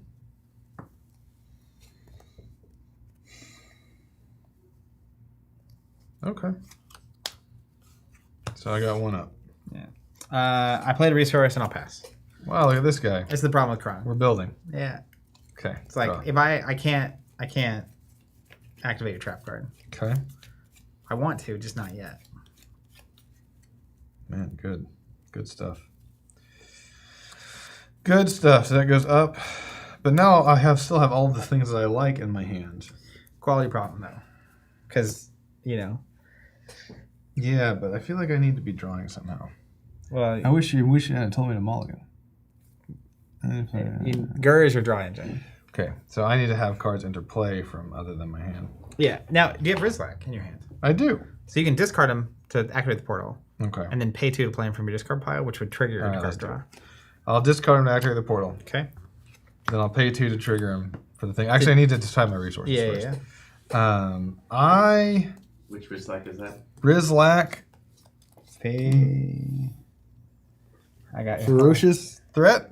Ferocious Threat, yeah. Ferocious. I'm gonna The play. lighting is like 2. I'm gonna play this one. It's a big 6 cost death, Yeah, but I think it's what I have to do. I think that's fine. Okay, then I'm not gonna pay crazy. 2 to put him in, and then he comes in That's right. like that. Now, that's good. Okay, cool. That's good. That's good. Smells like a Gur to me. Gur. All right. Put that Gur down. Do you have a trap you want to set? no. Probably not Gur. You know what I mean? No Gurs on this one. I think the Rizlak you had at first was correct, John. Yeah, I think that I just pressed the wrong key. Yep, that's all I got. I'll leave these 2 open, I guess. Yeah, I think so. Like, so if I attack, then you get to draw a bunch of cards. But if you attack, then I can do all sorts of stuff. So if you attack, I don't have any, I don't have traps that do anything. If you attack, though, if either of these cards leave play, because this Clarity Bad Omen, on the bottom left, you'll see it says Death Evelyn. Yeah. Because this is when Clarity was death. Okay. She counts as a death card. Right. When a death card leaves play, I get to trigger my ability to draw and give something +1/+1. Okay. I can only do that once a turn. Okay. So technically, if one of these leaves play, yes. Like if you attack with this Rizlak and I block here, this would go away. I would get to draw a card, give this +1/+1 for the round. And right now the portal's closed, so this would actually bounce to my hand. Yeah. So yes, that would let me draw. If Okay. you attack with either of these and I block with this, currently I would get to draw a card. Okay. And essentially nothing would really happen. Okay. And then, all right. Okay. What's necrotic do? If you damage something, they die. That's good. I see what you drew. I know that I should probably leave these open, but I am going to just go ahead and put this on the thing. Okay. You going to tap to do the deal? No, because I don't want the portal open. Right. I Actually. didn't figure you would. Be aware his +1/+1 does not apply to himself. Okay. So he gives the rest. But if you had a second copy of him in play, Then they it would would each give each apply. other +1. Okay, Because cool. it's a different copy of Yeah, him. yeah. Okay, interesting. Mm-hmm. Okay, that's me. Start of my turn, draw a card.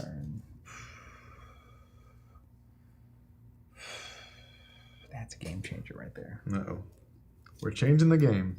I'm doing the same thing Steven does, where he just like lean out of the shot. Have to get more over here. That's the play. That's the play, Jonathan.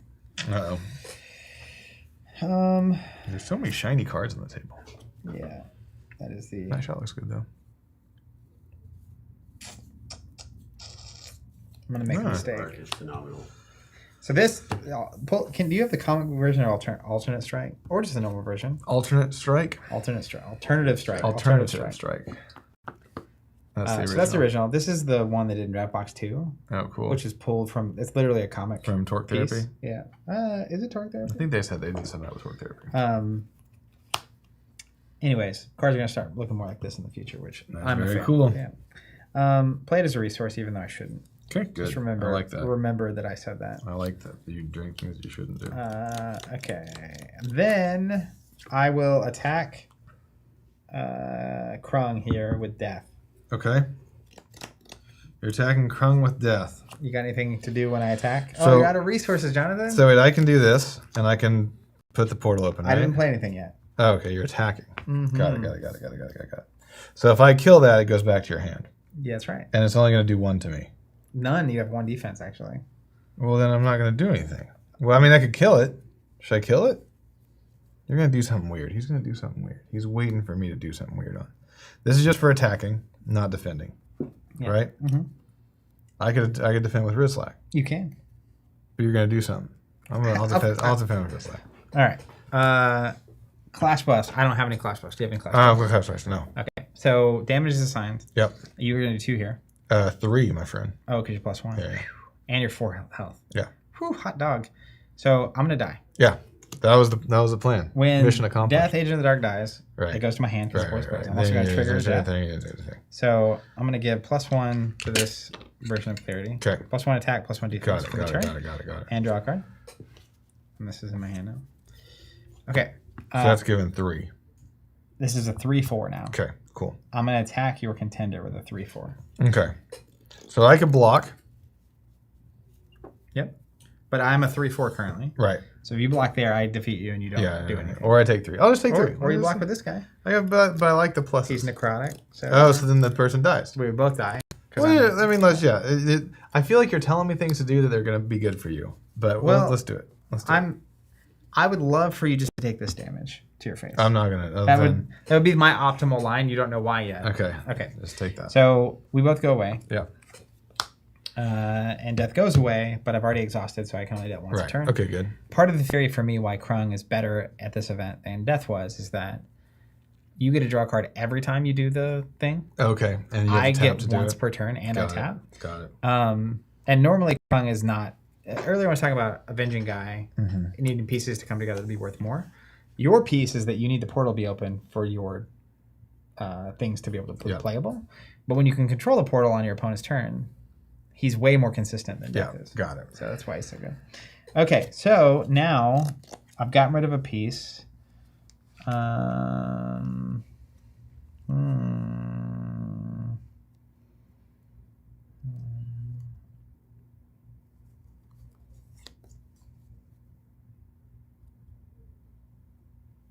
Okay. I'm gonna do a whoopsie. Oopsie. Okay. So when I was attacking here, and you block with Krung Nation. Yeah. Well, I blocked with this Krung Nation. Yeah. I'm gonna actually play a deflating. Oh, I see. But I'm gonna play a deflating on Rizlak. Okay. So he's -2 for the round. Okay. And if he goes away, I'll get to draw a card. Okay. Okay. So we're still cool. So now I'm going to play Crimson Scales. Okay. And you could, if you were so inclined, when I play that, activate the portal. Activate the portal with your. I mean, I probably should. Activate the portal. Okay. Then I'm going to use Crimson Scales to do damage here. Right. And he's got a -2 for the round, so he's going to go away. Well, he took the 1 from the Clash buff. Good. This guy goes away. Okay. Basically, got it. Clash damage doesn't stay past the Clash. Right, but it did kill the guy that was giving him the buff. Yeah, the buff goes away, but the minus damage from deflating stays. Yeah.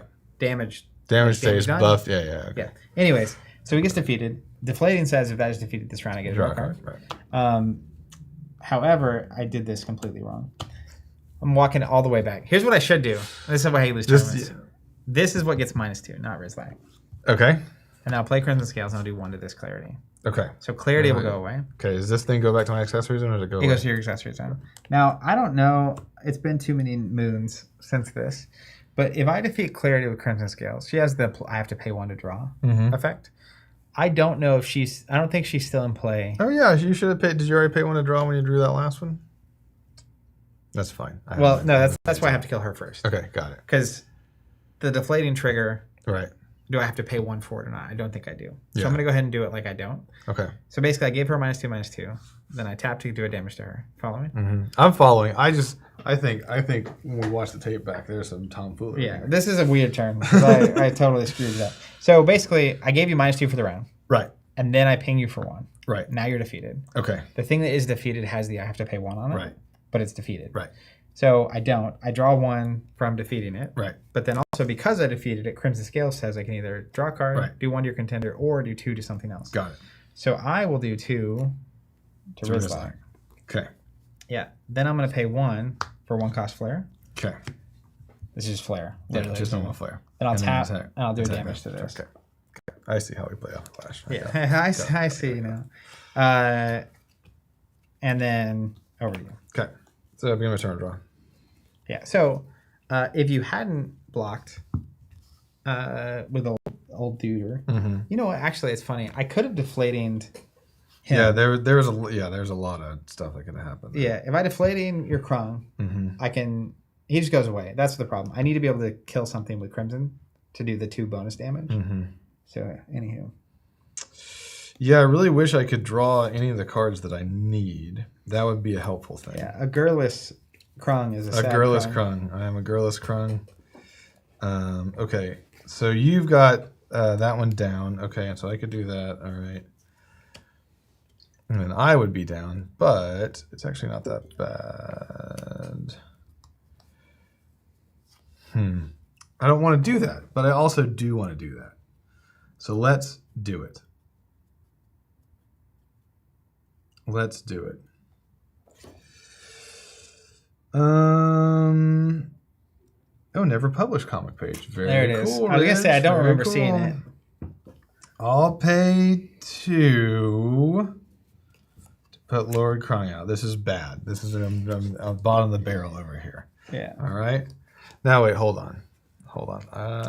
Yeah. So the thing is, a lot of times those Krungs will come out in a wave all at the same time. Yeah, I know. That's what should have happened. So that they get the plus health from each other. So my thinking is, should I basically put this guy out, attack your contender, or this flare probably, with Bever's Binoculars so I can go and search for a Gur so I can get that engine going? I probably would. Okay. So the other part is I would definitely kill Flare. Okay. Because if you don't, I have 2 damage on the table. That if I defeat something, I get to either draw a card or do 2 to something else. Yeah. So he's at 2 health. Yeah, that's good. So if you don't get rid of her, I'm just going to kill him and draw a card, which is really bad. Yep, that's really bad. Okay, so attack, flare. Okay, so first thing happens, Binoculars triggers. Binoculars triggers, In go fact, on and search. First thing that happens, you play Krung, I activate the portal. Okay. Then you attack, then you activate Binoculars. So you just look at the top 3, not the bottom. Whoops. You just look at the top 3, you don't show them to me. And you can put a 2-cost Clash card or accessory from there in your hand. Ideally, it is a Gur or another 2-cost Clash card or accessory. 2 costs or less. Nothing. Okay, so those go on the bottom of your deck in whatever order you want. Oh, darn. They're good cards. But now you're 3 cards closer to Gur. Yeah, that's what they say. All right. Okay, then you're attacking me. Attacking you. Do you have any Clash spells? No. All right, I don't either. So you'll defeat my Clay. Great. Okay, and I can only play actions on my turn? Actions, yes. Okay, Magnate's plan. Yeah. See, this is what I'm talking about. I can't stand that card. It hurts my soul. Okay. So you can imagine if you don't have that, though. My turn is literally just ping. Get rid of him, draw cards. Get rid of him, draw cards. And that's the only way I keep up. Yeah. So anyhow, my turn. Yeah. It's like a nightmare. It's like I've lived this before.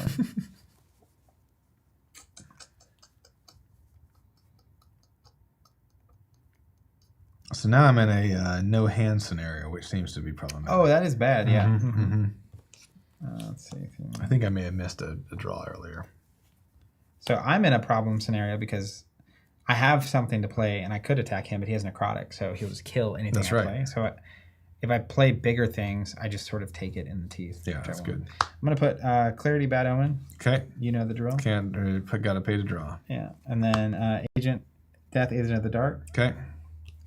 And then I will pass to you. Also, when I play cards, you can activate the portal of your stuff, which is pretty good. A lot of portal action going on in Des Moines. Worth knowing, when cards are face down here, they count as accessories. Okay. I didn't know this till like the top 8 game. Matt played a Magnet's Plan on a face down card I had and blew it up, even though it wasn't an accessory proper. Nice. But anything face down That's cool. counts as an That's accessory. cool. So, I like it. Over to you. All right. Do that. Draw my card here. We going yet? Useless. Now, what you could do, if one of these is Morak, what you probably should have done long time ago in a galaxy far, far away, and actually, hold on to that card for a second, is you could have, when I attacked, played Morak to go get a Gur, which then lets you play Gur and draw an extra card. I will tell you this. If I could get Gur, You would have gotten Gur. I would have gotten Gur. Gur. That card in your hand is explicitly a Swarm of Monsters. It is for this moment because I'm currently at 6 resources, about to be 7. Right. 6 and 7, especially when you see this much red, is where the big That's hits where hit. the big hits hit. So Swarm of Monsters just nullifies my biggest threats. Like, as an example, were I to play a card such as Machina Unstoppable Force, Okay. who happens to be 7 cost, and he looks a lot like this right here in my hand,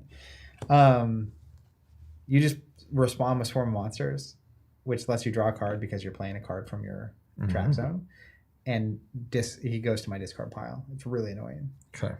Just be aware. Great. So Put it as a resource. okay, you already have one face down. I see what you're doing. My turn. Yeah, go for it. You could attack him binoculars. I could attack him binoculars. Should I attack him binoculars? He's got necrotic. Fine, whatever. Attack him binoculars. Yeah, I'm gonna have to decide. All right. 1, 2, 3. This is more successful. Now, what am I looking for here? 2 cost or less. 2 costs or less, but it has to be a... I guess I can read my own card. Accessory or clash card. Reveal an accessory class card with initial resource of 2 or less. Okay, revealed. Yeah, it's a club. That's the club. It's Club Krung. Club 30. All right, great. I put it into my hand, I imagine. Yeah, real quick. I'm gonna. I hate that I'm doing this. I'm gonna block with Agent of the Dark. Okay. So But the portal's open. portal is open. man. So do you have any clash spells? No. Okay, I don't either. So why am I doing this? Yeah, I'm why not are you gonna, doing I'm not gonna defeat. I'm not gonna block there. I really need to block this. I'm gonna block with Clarity Bad Omen. Okay, but he's got necrotic. But he also, that kills him. Yeah. Yeah, okay. So we'll kill each other. I'll It comes in tapped, I imagine? Well, I guess it doesn't tap. It's just It taps when you use it, actually. Okay. So you used it. Okay. So you couldn't. Yeah. Clarity Bad Omen goes away. I'll activate Death. Draw a card. Right. And I will give this +1 for the round. Yeah. I see. So now I could put this on my contender. So it costs 2 to play, Mm-hmm. and it costs a number to attach. Mm-hmm. I don't know what that attach number is. Mm-hmm. And serve your turn. Choose turn. Ambush. Oh. Okay. Yes. If I you have see. Gur, that's the engine. Yeah. I know. It's all if we have Gur. So If we 2 have to Gur. play, and I think it's 2 to attach. So you have to pay 4 total. Oh, 4 total? Well, I'm not gonna do that. I'll just pay 2 to play. That gets it down. You can still kill it with Magnate's Plan, but I'm gonna guess you don't have that due to your own hatred for it. Well, I have alternative strike, which I put down as a resource, and I said I shouldn't do this because I need to be able to blow that up when you play it. I see. But here we are. Here we are. Wonderland. My turn? I think so. Oh, when you play that, I'll activate this and get it to the portal. Yeah. All right, let's draw. This goes away. Okay. So I will play here. Then I'll play Machina Unstoppable Force for 7. You got Hold anything? on, I have a response. Yeah, tell me more, Krung. Yep. So we pay 3 for a swarm of monsters. Whoa, All right. Swarm. Counterplay. He's going to go to my discard pile. Yep. And Krung says, read this little line right here. Kung says, whenever a clash card you control enters play from anywhere other than your hand, you may draw a card. Okay, so you don't draw That's one. not- no. But you do get rid of my... That's a accessory. Oh, but it doesn't go back. It doesn't. Yeah. Because it can basically only be played as a trap. And I'll make sure the portal is open too, so you can't play Clash buff cards. That's right. Okay, Yeah. great. Then I'll pass to you. Great, we did it. Take that. All right, we're still in a not the best scenario. And I can't attach this to my contender unless it says I can attach it to my contender, right? Yep. And these come back for you. All your resources should be. Yeah. Okay. Yeah, sometimes Krung kind of putters out and doesn't have his draw engine going. I think we're looking at a straight putter. I'm gonna put this Magnetics plan into my resource zone, which is good and bad. Probably mostly bad. You can just hold it and wait. No, but I want the resources. Okay. To do that. So I can swing, huh? It's too black to do that. So you actually can't use Magnetics plan to play it at all. Okay. Got it. You can swing. Now he's got one attack. Now he's got one attack. Now I can swing. That's right. Great. I'm gonna swing at your. But then you do. No, you don't do one to me because I got one defense. Yeah. Take that. I'm gonna block here. Okay. Great. So then you do one to me. I do one to you. We have one defense and nothing. Right. That happens. Great. My turn. I think so. It is. If I don't have that blocker out, then yeah, you can start pinging me for one. Right. I can't do anything about it. That's okay. We're feeling a small amount better. I don't know. All right. I'm gonna play a 5-cost player. All right. I'm going to react here. Don't you dare. Isn't those 4 monsters? Don't you dare. No. Wooly. There's nothing. I would love to be able to trick you on this, but I can't trick you on this. So I am still going to play him, but he has an trigger enter effect that you can cancel, right? This cancels a play effect.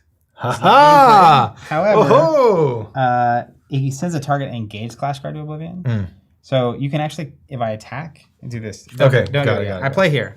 Okay, but it's then we'll just watch this. Okay. So then I'm going to attack your contender. Okay. 5 with flight. Okay. Counter attack. Then he comes. Then I come in, and then you get. So a few things happen. Okay. First of all, you played a Clash card from your not hand, so you draw a card. That's right, I do. Then his trigger enter plays, so you're actually just going to toss this into my bin. Okay. You can see why this is obnoxious. Yes, yep, I like that. And then happens. I can play a thing, right? This is Lord Krung the Barbarous. Yeah. 2 less from my Oblivion into play. Just read that. 2 less than Oblivion into play. That check out to you? Yeah. Okay. Horrible. Oh, hey, I've got more options than I thought I did. Okay, 2 or less. Okay, has to be one of those cards. We'll put this guy in there. All right, hey, I'm remembering. You're Krunging now. Lord Krung. I put in Lord Krung, the diabolical, ruthless warrior, but from Lord Krung the barbarous. All right, I'll pass. All right, hold on. Okay, choose target. Okay. Now that Rizlak you played from your discard pile earlier, so it should be permanently banned. Okay. Yeah. I did. Oh yeah, because I did the thing. Yeah. Got it. Great. Thank you. But start of your turn, you can put it discarded. Right. Read the club. Mm-hmm. If it has ambush from my Oblivion, but I don't have anything with ambush in my Oblivion currently. Yeah, you can imagine you can loop this guy. Mm-hmm. Like if he dies, you can put him back in. Yeah, And that's keep great. doing That's this. great. But I can play. All right, so I did this. Oh wait, it's still your turn. I passed. Oh, okay. Now So I'm back up. Wow. Okay. Well, look at me. I'm Krunging now. You're Krunging. Draw. Krung Nation. Krung Nation. All right. It's not good for me. It's so bad, Jonathan. Good. You just answer everything I do better. Good. All right. So we're going to look at. We're gonna do one. I can attach. I have to do that to attach. Got it. All right. I see. I'm gonna put these in groups of 3, even though. So I've got this, and I can attach it to this, and that's 2/2. Mm-hmm. Right. So then I could. You guys will attach it to. I could. Anyway, go ahead. But I can. So I can attack your contender for 2. Mm-hmm. Cool. Everyone cool with that? That seem right? You can. I can block. I can play Clash buffs. Mm-hmm. We'll see what happens. I'm also gonna put this down as a resource. Okay. Another magnetic play. Another bad idea. So you're attacking there. Yep. I will not block. Okay. Do you have any Clash buffs? I don't. Okay, so I'll take 2. Okay. All right. Tender attacks. Okay, don't. Sorry, my turn. Weapon is attached. No. Okay, great. All right, so that's. But I got the binoculars, so I get to go. You look at the top. Uno, dos, tres. Still no Gers. If you look, switch your class card and see 2 or less. If not, put it on the bottom of your deck, huh? He's girlish as a man can be. I'll reveal a accessory card.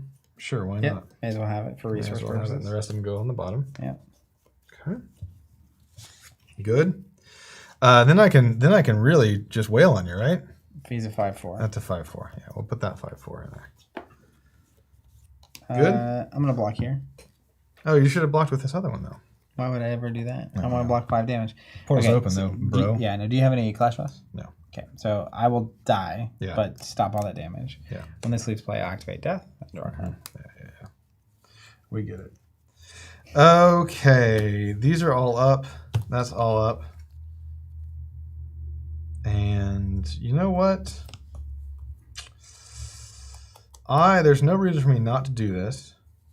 So I'm going to pay 3 for a Rizlak that has not been to Oblivion yet. Okay, I'm gonna close the portal. Yeah.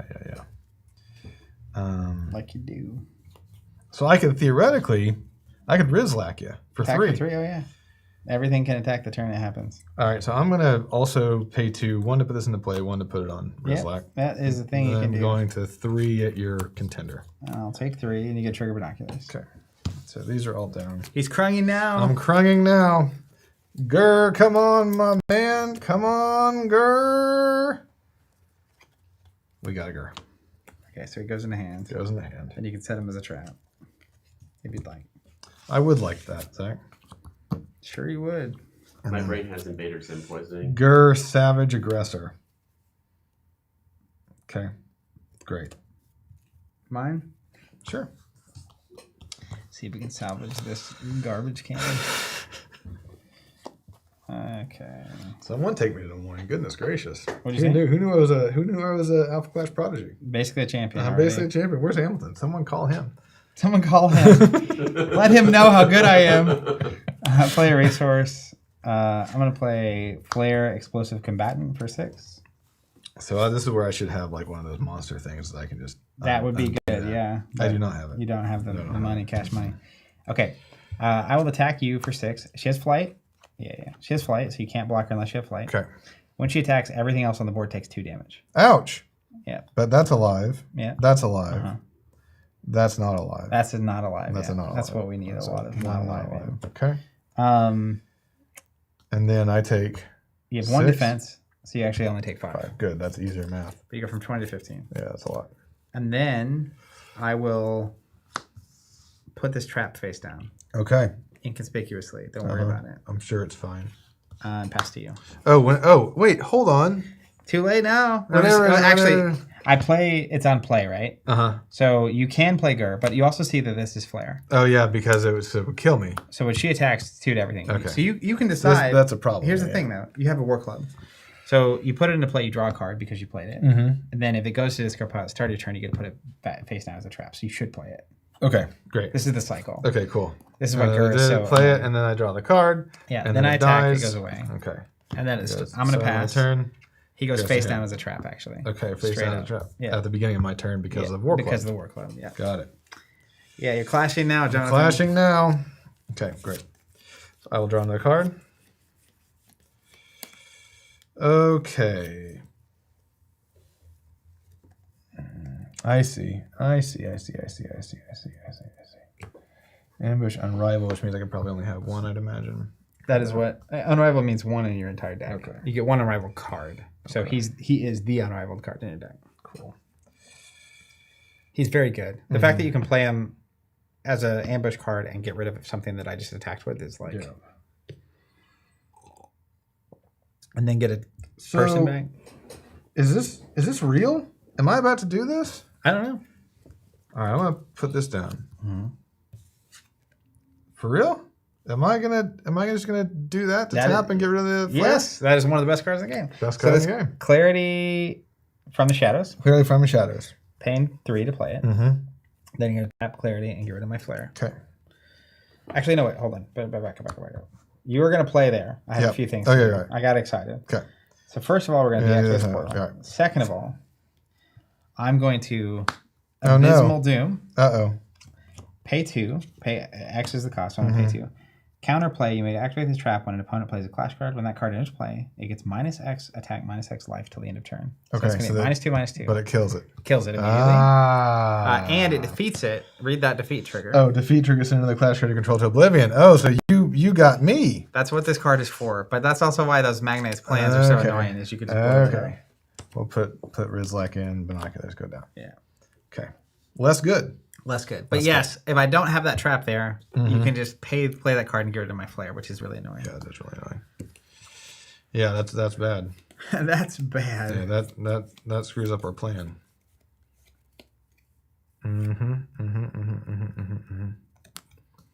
So I can still hit you for 4. That's not a bad thing. I can't do anything about flare. Yeah. Also, if I get rid of him, you can get him back as a trap with your club. So I'm like inclined to just let you keep punching me with him for 4. Cool. It's very annoying. Okay, and then I don't have... Oh, wait, here. I attached that to him. That's fine. You didn't see it, but that's what happens. Yeah. So this is a fun game, right? Fun.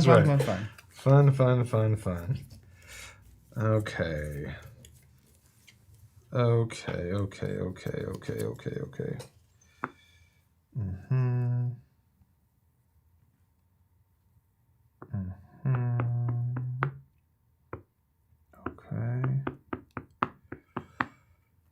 But I can't block stuff with flight, right? Unless you have flight. Or intercept, maybe? I feel like there's a way. I mean, you still have 15 health, so it's not like you're like about to die. Well, I'm 4 hits away. 3 hits away. Yeah, we had 8 turns, so you're 3 out of 11 turns of the game away. You have time. But you do need to answer this. Yeah, I don't have this. These were not the answer. Oh wait, I did this for the things. My goodness gracious. Okay, the binoculars. Class card that's less than 2. Yeah. Reveal it. Put the rest on the bottom. Don't love that. Yeah, it's fine. It's good, but not great. Put that there, and then I'll pay 2 for that. Okay. Okay. Over to me. Over to you. Although... I'm not going to play resource. Okay. I am... You're going to love this. You'll see the theme in my deck. I'm going to play Flare Solar Force for 5. Yeah. She's a 5/5 flyer. She also in the flight? Gross. Yeah. Gross. I play her. You have anything that happens when I play a card? I wish I did. You don't have Gur? Oh, yeah. I got 2 girls, actually. Gur, so you draw 2. Draw 2. Zoop. And you want to activate the portal? Oh, you have to activate the portal first to do that. Okay, yeah, I do. Because you're right. You had a lot of things going on. Okay. So now I'll attack you for 6 with Flare, 2 to everything on your board. Okay. 2 to everything on my board? Yeah, so the Gurs get Gurs. This is fine. Gurs go down here. Yeah. The clarity stays up. And then it's 6 with Flight at your face, so you take 5. That's 5. Yeah, then I'll attack you for 5 with Flight. This is like my... So my deck is top-end red. And I have Machina, and I have these 2 Flares. So I'm trying to just play so many things to get to your swarm of monsters. Like I started out with just 4 6-class Flares.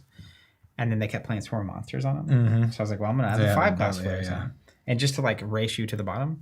And then that wasn't enough because they just kept killing my stuff. So I was like, well, I guess I'll add Machina as well. So so I'm just literally at this stage, if I can just play something big every turn, I might run out. But that's that's really good. Over to you. Okay. So do this and this and this and this. Beginning of my turn, I'll draw a card. Not what we needed. You got these binoculars hanging out there. Got the binoculars. We will put... What's diminish? Just tap? Discard from top of deck. Oh, okay. Which, if you're playing... So, start your turn, War Club triggers. You can put something with ambush back face down. You can imagine diminishing those, just getting those into your discard pile. Because then if you can get them back with your War Club, that's ideal. I will pay 4 for a second War Club. Oh, you can't do that. Can't do it. I think it's one of those attachments. Okay, cool. Then I would, instead of putting him down, I'll put this down. Yep. Got it. Makes sense. 2 War Clubs would be wild. Yeah. You can imagine the Club Crunk for sure. Oh, double fisting it. Yeah. I think I made a mistake here, but I don't think it's going to matter a whole lot. You're in a bit of a pickle. My This is my like 2% that I win is when I can get these out and you can't necrotic them or swarm monsters them or whatever. No, this should be here. Question marks. That's okay. All right. So, we'll go ahead and swing here. For 4? For 4. And I'll look at the top 3. Those binoculars, very efficient. Okay, that would be good. That is what I needed, but I had to put it on the bottom because it's... This resource costs 2. No good. What were you looking for? This clarity. Oh. The one that keeps me alive. That clarity is All bomb.com. right, so that's it. Okay. Okay, so there's that. And I may as well just start swinging for the fences here. Yeah, get as many points on the board as you can. And 1 more. Yeah. All right. Oh, you know what? Go ahead and, unless you've got, let me run this back just slightly. I will pay 2 for Lord Krung, Ruthless Warlord, to give it +1. I have some thoughts for you. Yeah. So I would take an extra damage. Right. When you play that guy, I'll also close the portal. Oh, that's right. I can attack them now if I wanted to. Which you should with him. So you can attack here. Okay, and necrotic, and we both go away. Great. Which is exactly what you want. Okay, cool. So now I don't have lethal on the board anymore, at least. Good, I would have to do something. Okay. Yeah, better. Okay, and then I have 2 up still. That was also my one way to clear your Gurge. Oh, wait. And these aren't up because I use that to do the club, which I can't do. Plenty of resources. All right, we got plenty of resources. Okay. So, okay. Doot. 4 also goes down, and I'll play this guy. Oh, Trug. Yeah. Trug Nation. Now, yes? Is that just vanilla Trug? Vanilla Trug. Oh. Yeah, so I paid 2. I still got 2 up. That's great. Yeah, so what you can do with him, how many resources do you have? I've got 2, so I can get another Gur out. So you could pay 2. Well, you could pay 2 to open the portal.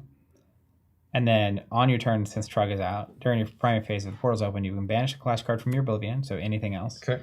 If you do, put a discarded card from your Oblivion to your hand. If it has ambush, you actually get to set it face down. So I would get rid of a clarity and put a Gur down. Yeah. And now I don't have the flare either to clear your board, so if I play something, you get 2 more Gurs. Okay, love it. Yeah. Now we're back. We're back in. You can swing with Trug too. I am going to swing with Trug, right? Yeah. Right. So I'll take 4. So now I'm at 9.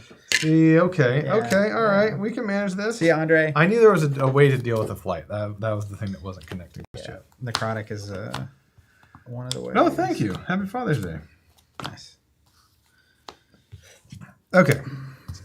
Why don't you go ahead and put something into play? 9, 4, 8, 9, 10. So you have lethal on board if I don't do something. You gotta do something. Don't love it, honestly. I think I may have bamboozled him. Well, he gave me the deck that beats him, and then I beat him with the deck. Who could have seen that one coming? Not checked out. Swing your face for 5. Take it. You take 4. Take 4. Okay. I'm gonna play. You're gonna do something that's like gonna kill me, though, right? Clarity from the Shadows. Okay, that's the one that kills my stuff. Yeah, but I did play something. So I'll kill your card. Yeah, exactly. He's on it now. He's portaling now. Portaling now. So double Gur, you draw 2 cards. Double Gur, draw 2 cards. Now you're thinking with portals. That's right. All right. Oh, good. This is what I wanted. Counter play time. So I will tap here to get rid of Trug. Aw. I'll play another Clarity. Aw. And then I'll tap here and get rid of your there. Okay. Then I will pass to you. Okay, so I can look and see if I have anything that has ambush, but I don't. Wait, no, I don't. Do I? No.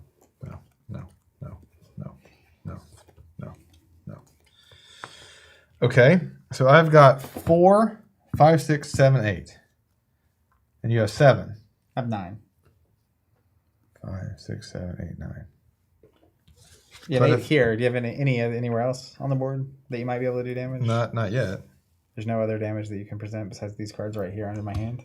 I mean, I have a hand of cards. Would any of these cards do damage as well? That also does 1 damage. You have 9 on the I've board. got 9 on the board. Wait, that's enough. That is enough if I don't have a trick. So if let's say Alpha Clash general strategy, Alpha Clash basic strategy. Yeah, okay. 101, Alpha 101. Alpha 101, basic Alpha 101. Sure. Okay, great. What does this thing do? Trigger counter play. Okay, you made it trigger. I don't know that you have any counterplays or play effects in your deck. Trigger defeat. Was he defeated? Should he have? He wasn't defeated. He just into Oblivion. Yeah, Just yeah. straight This clarity sends to Oblivion. Okay. Yeah. So should I swing with the big stuff or should I swing with the small stuff first? Do we know? Does that matter? Or are you just gonna wait?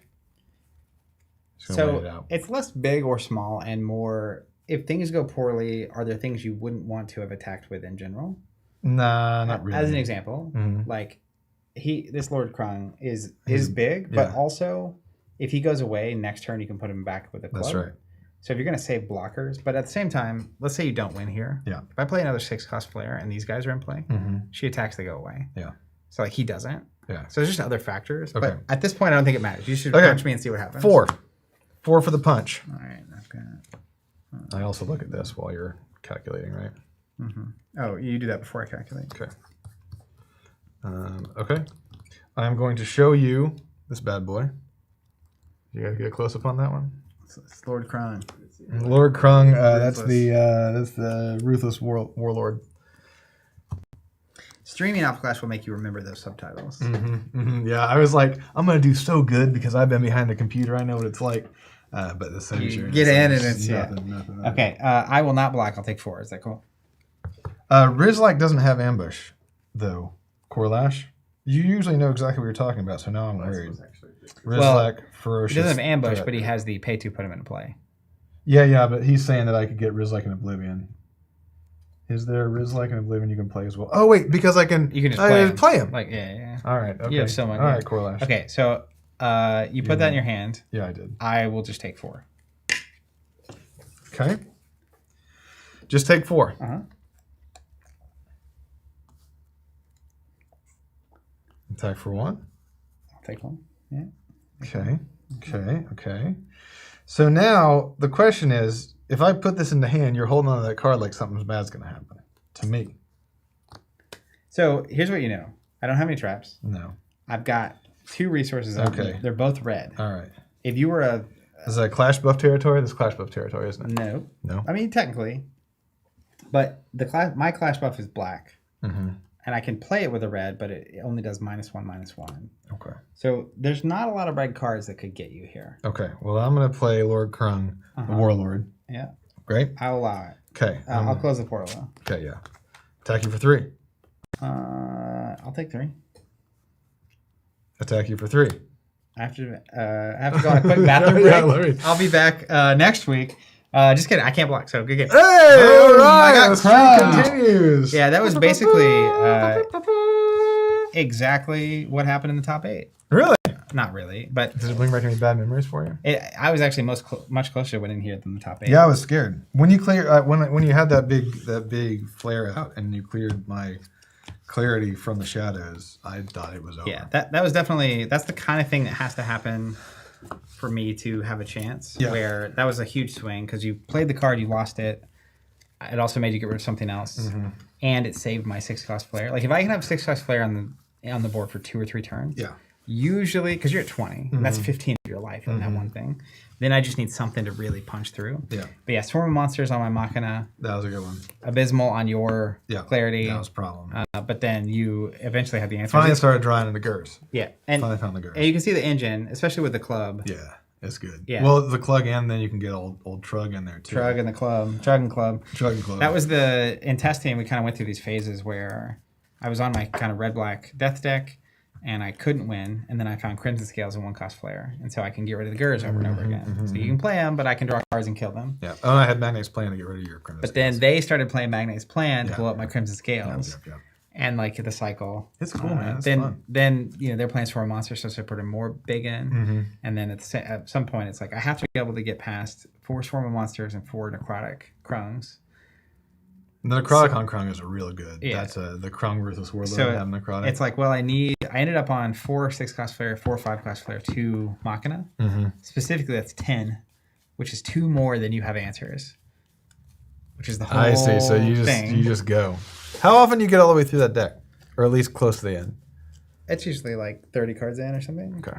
But because of the aggressive mulligan, like, and the card draw factor, like you see, it's uncommon for you to see 4 Swarm Monsters and 4 Krung. You will see the Krung, so Binoculars and Morak. But the basically, like, if I don't have as many or more of those kind of cards, statistically, you will have your answer every time I draw it, unless I'm just overwhelmed. I have to literally keep playing so that there's one turn where you don't have an answer. I swing for 6 and do a bunch of damage, and you don't have an answer, and I get to do it again, and then you have to spend your time in the answer. Yeah. Then I play another. It's like, if I can get on top of that, but if not, if you just keep answering, I don't know otherwise. These are I think roughly my Binoculars pulls, like 4 3 3. Yeah. 3 3 3 3 2. It's an Excel 3 that I didn't need. That may be a different one. And then a 6. I was sad to put Magnet's Plan, and then the clash. This one hurt me. Putting this 6, this Magnet's Plan, and this Clash buff at the bottom of my deck. Like, I get it. I get the Binoculars because you want to get the Gurs. Clearly, that was very helpful.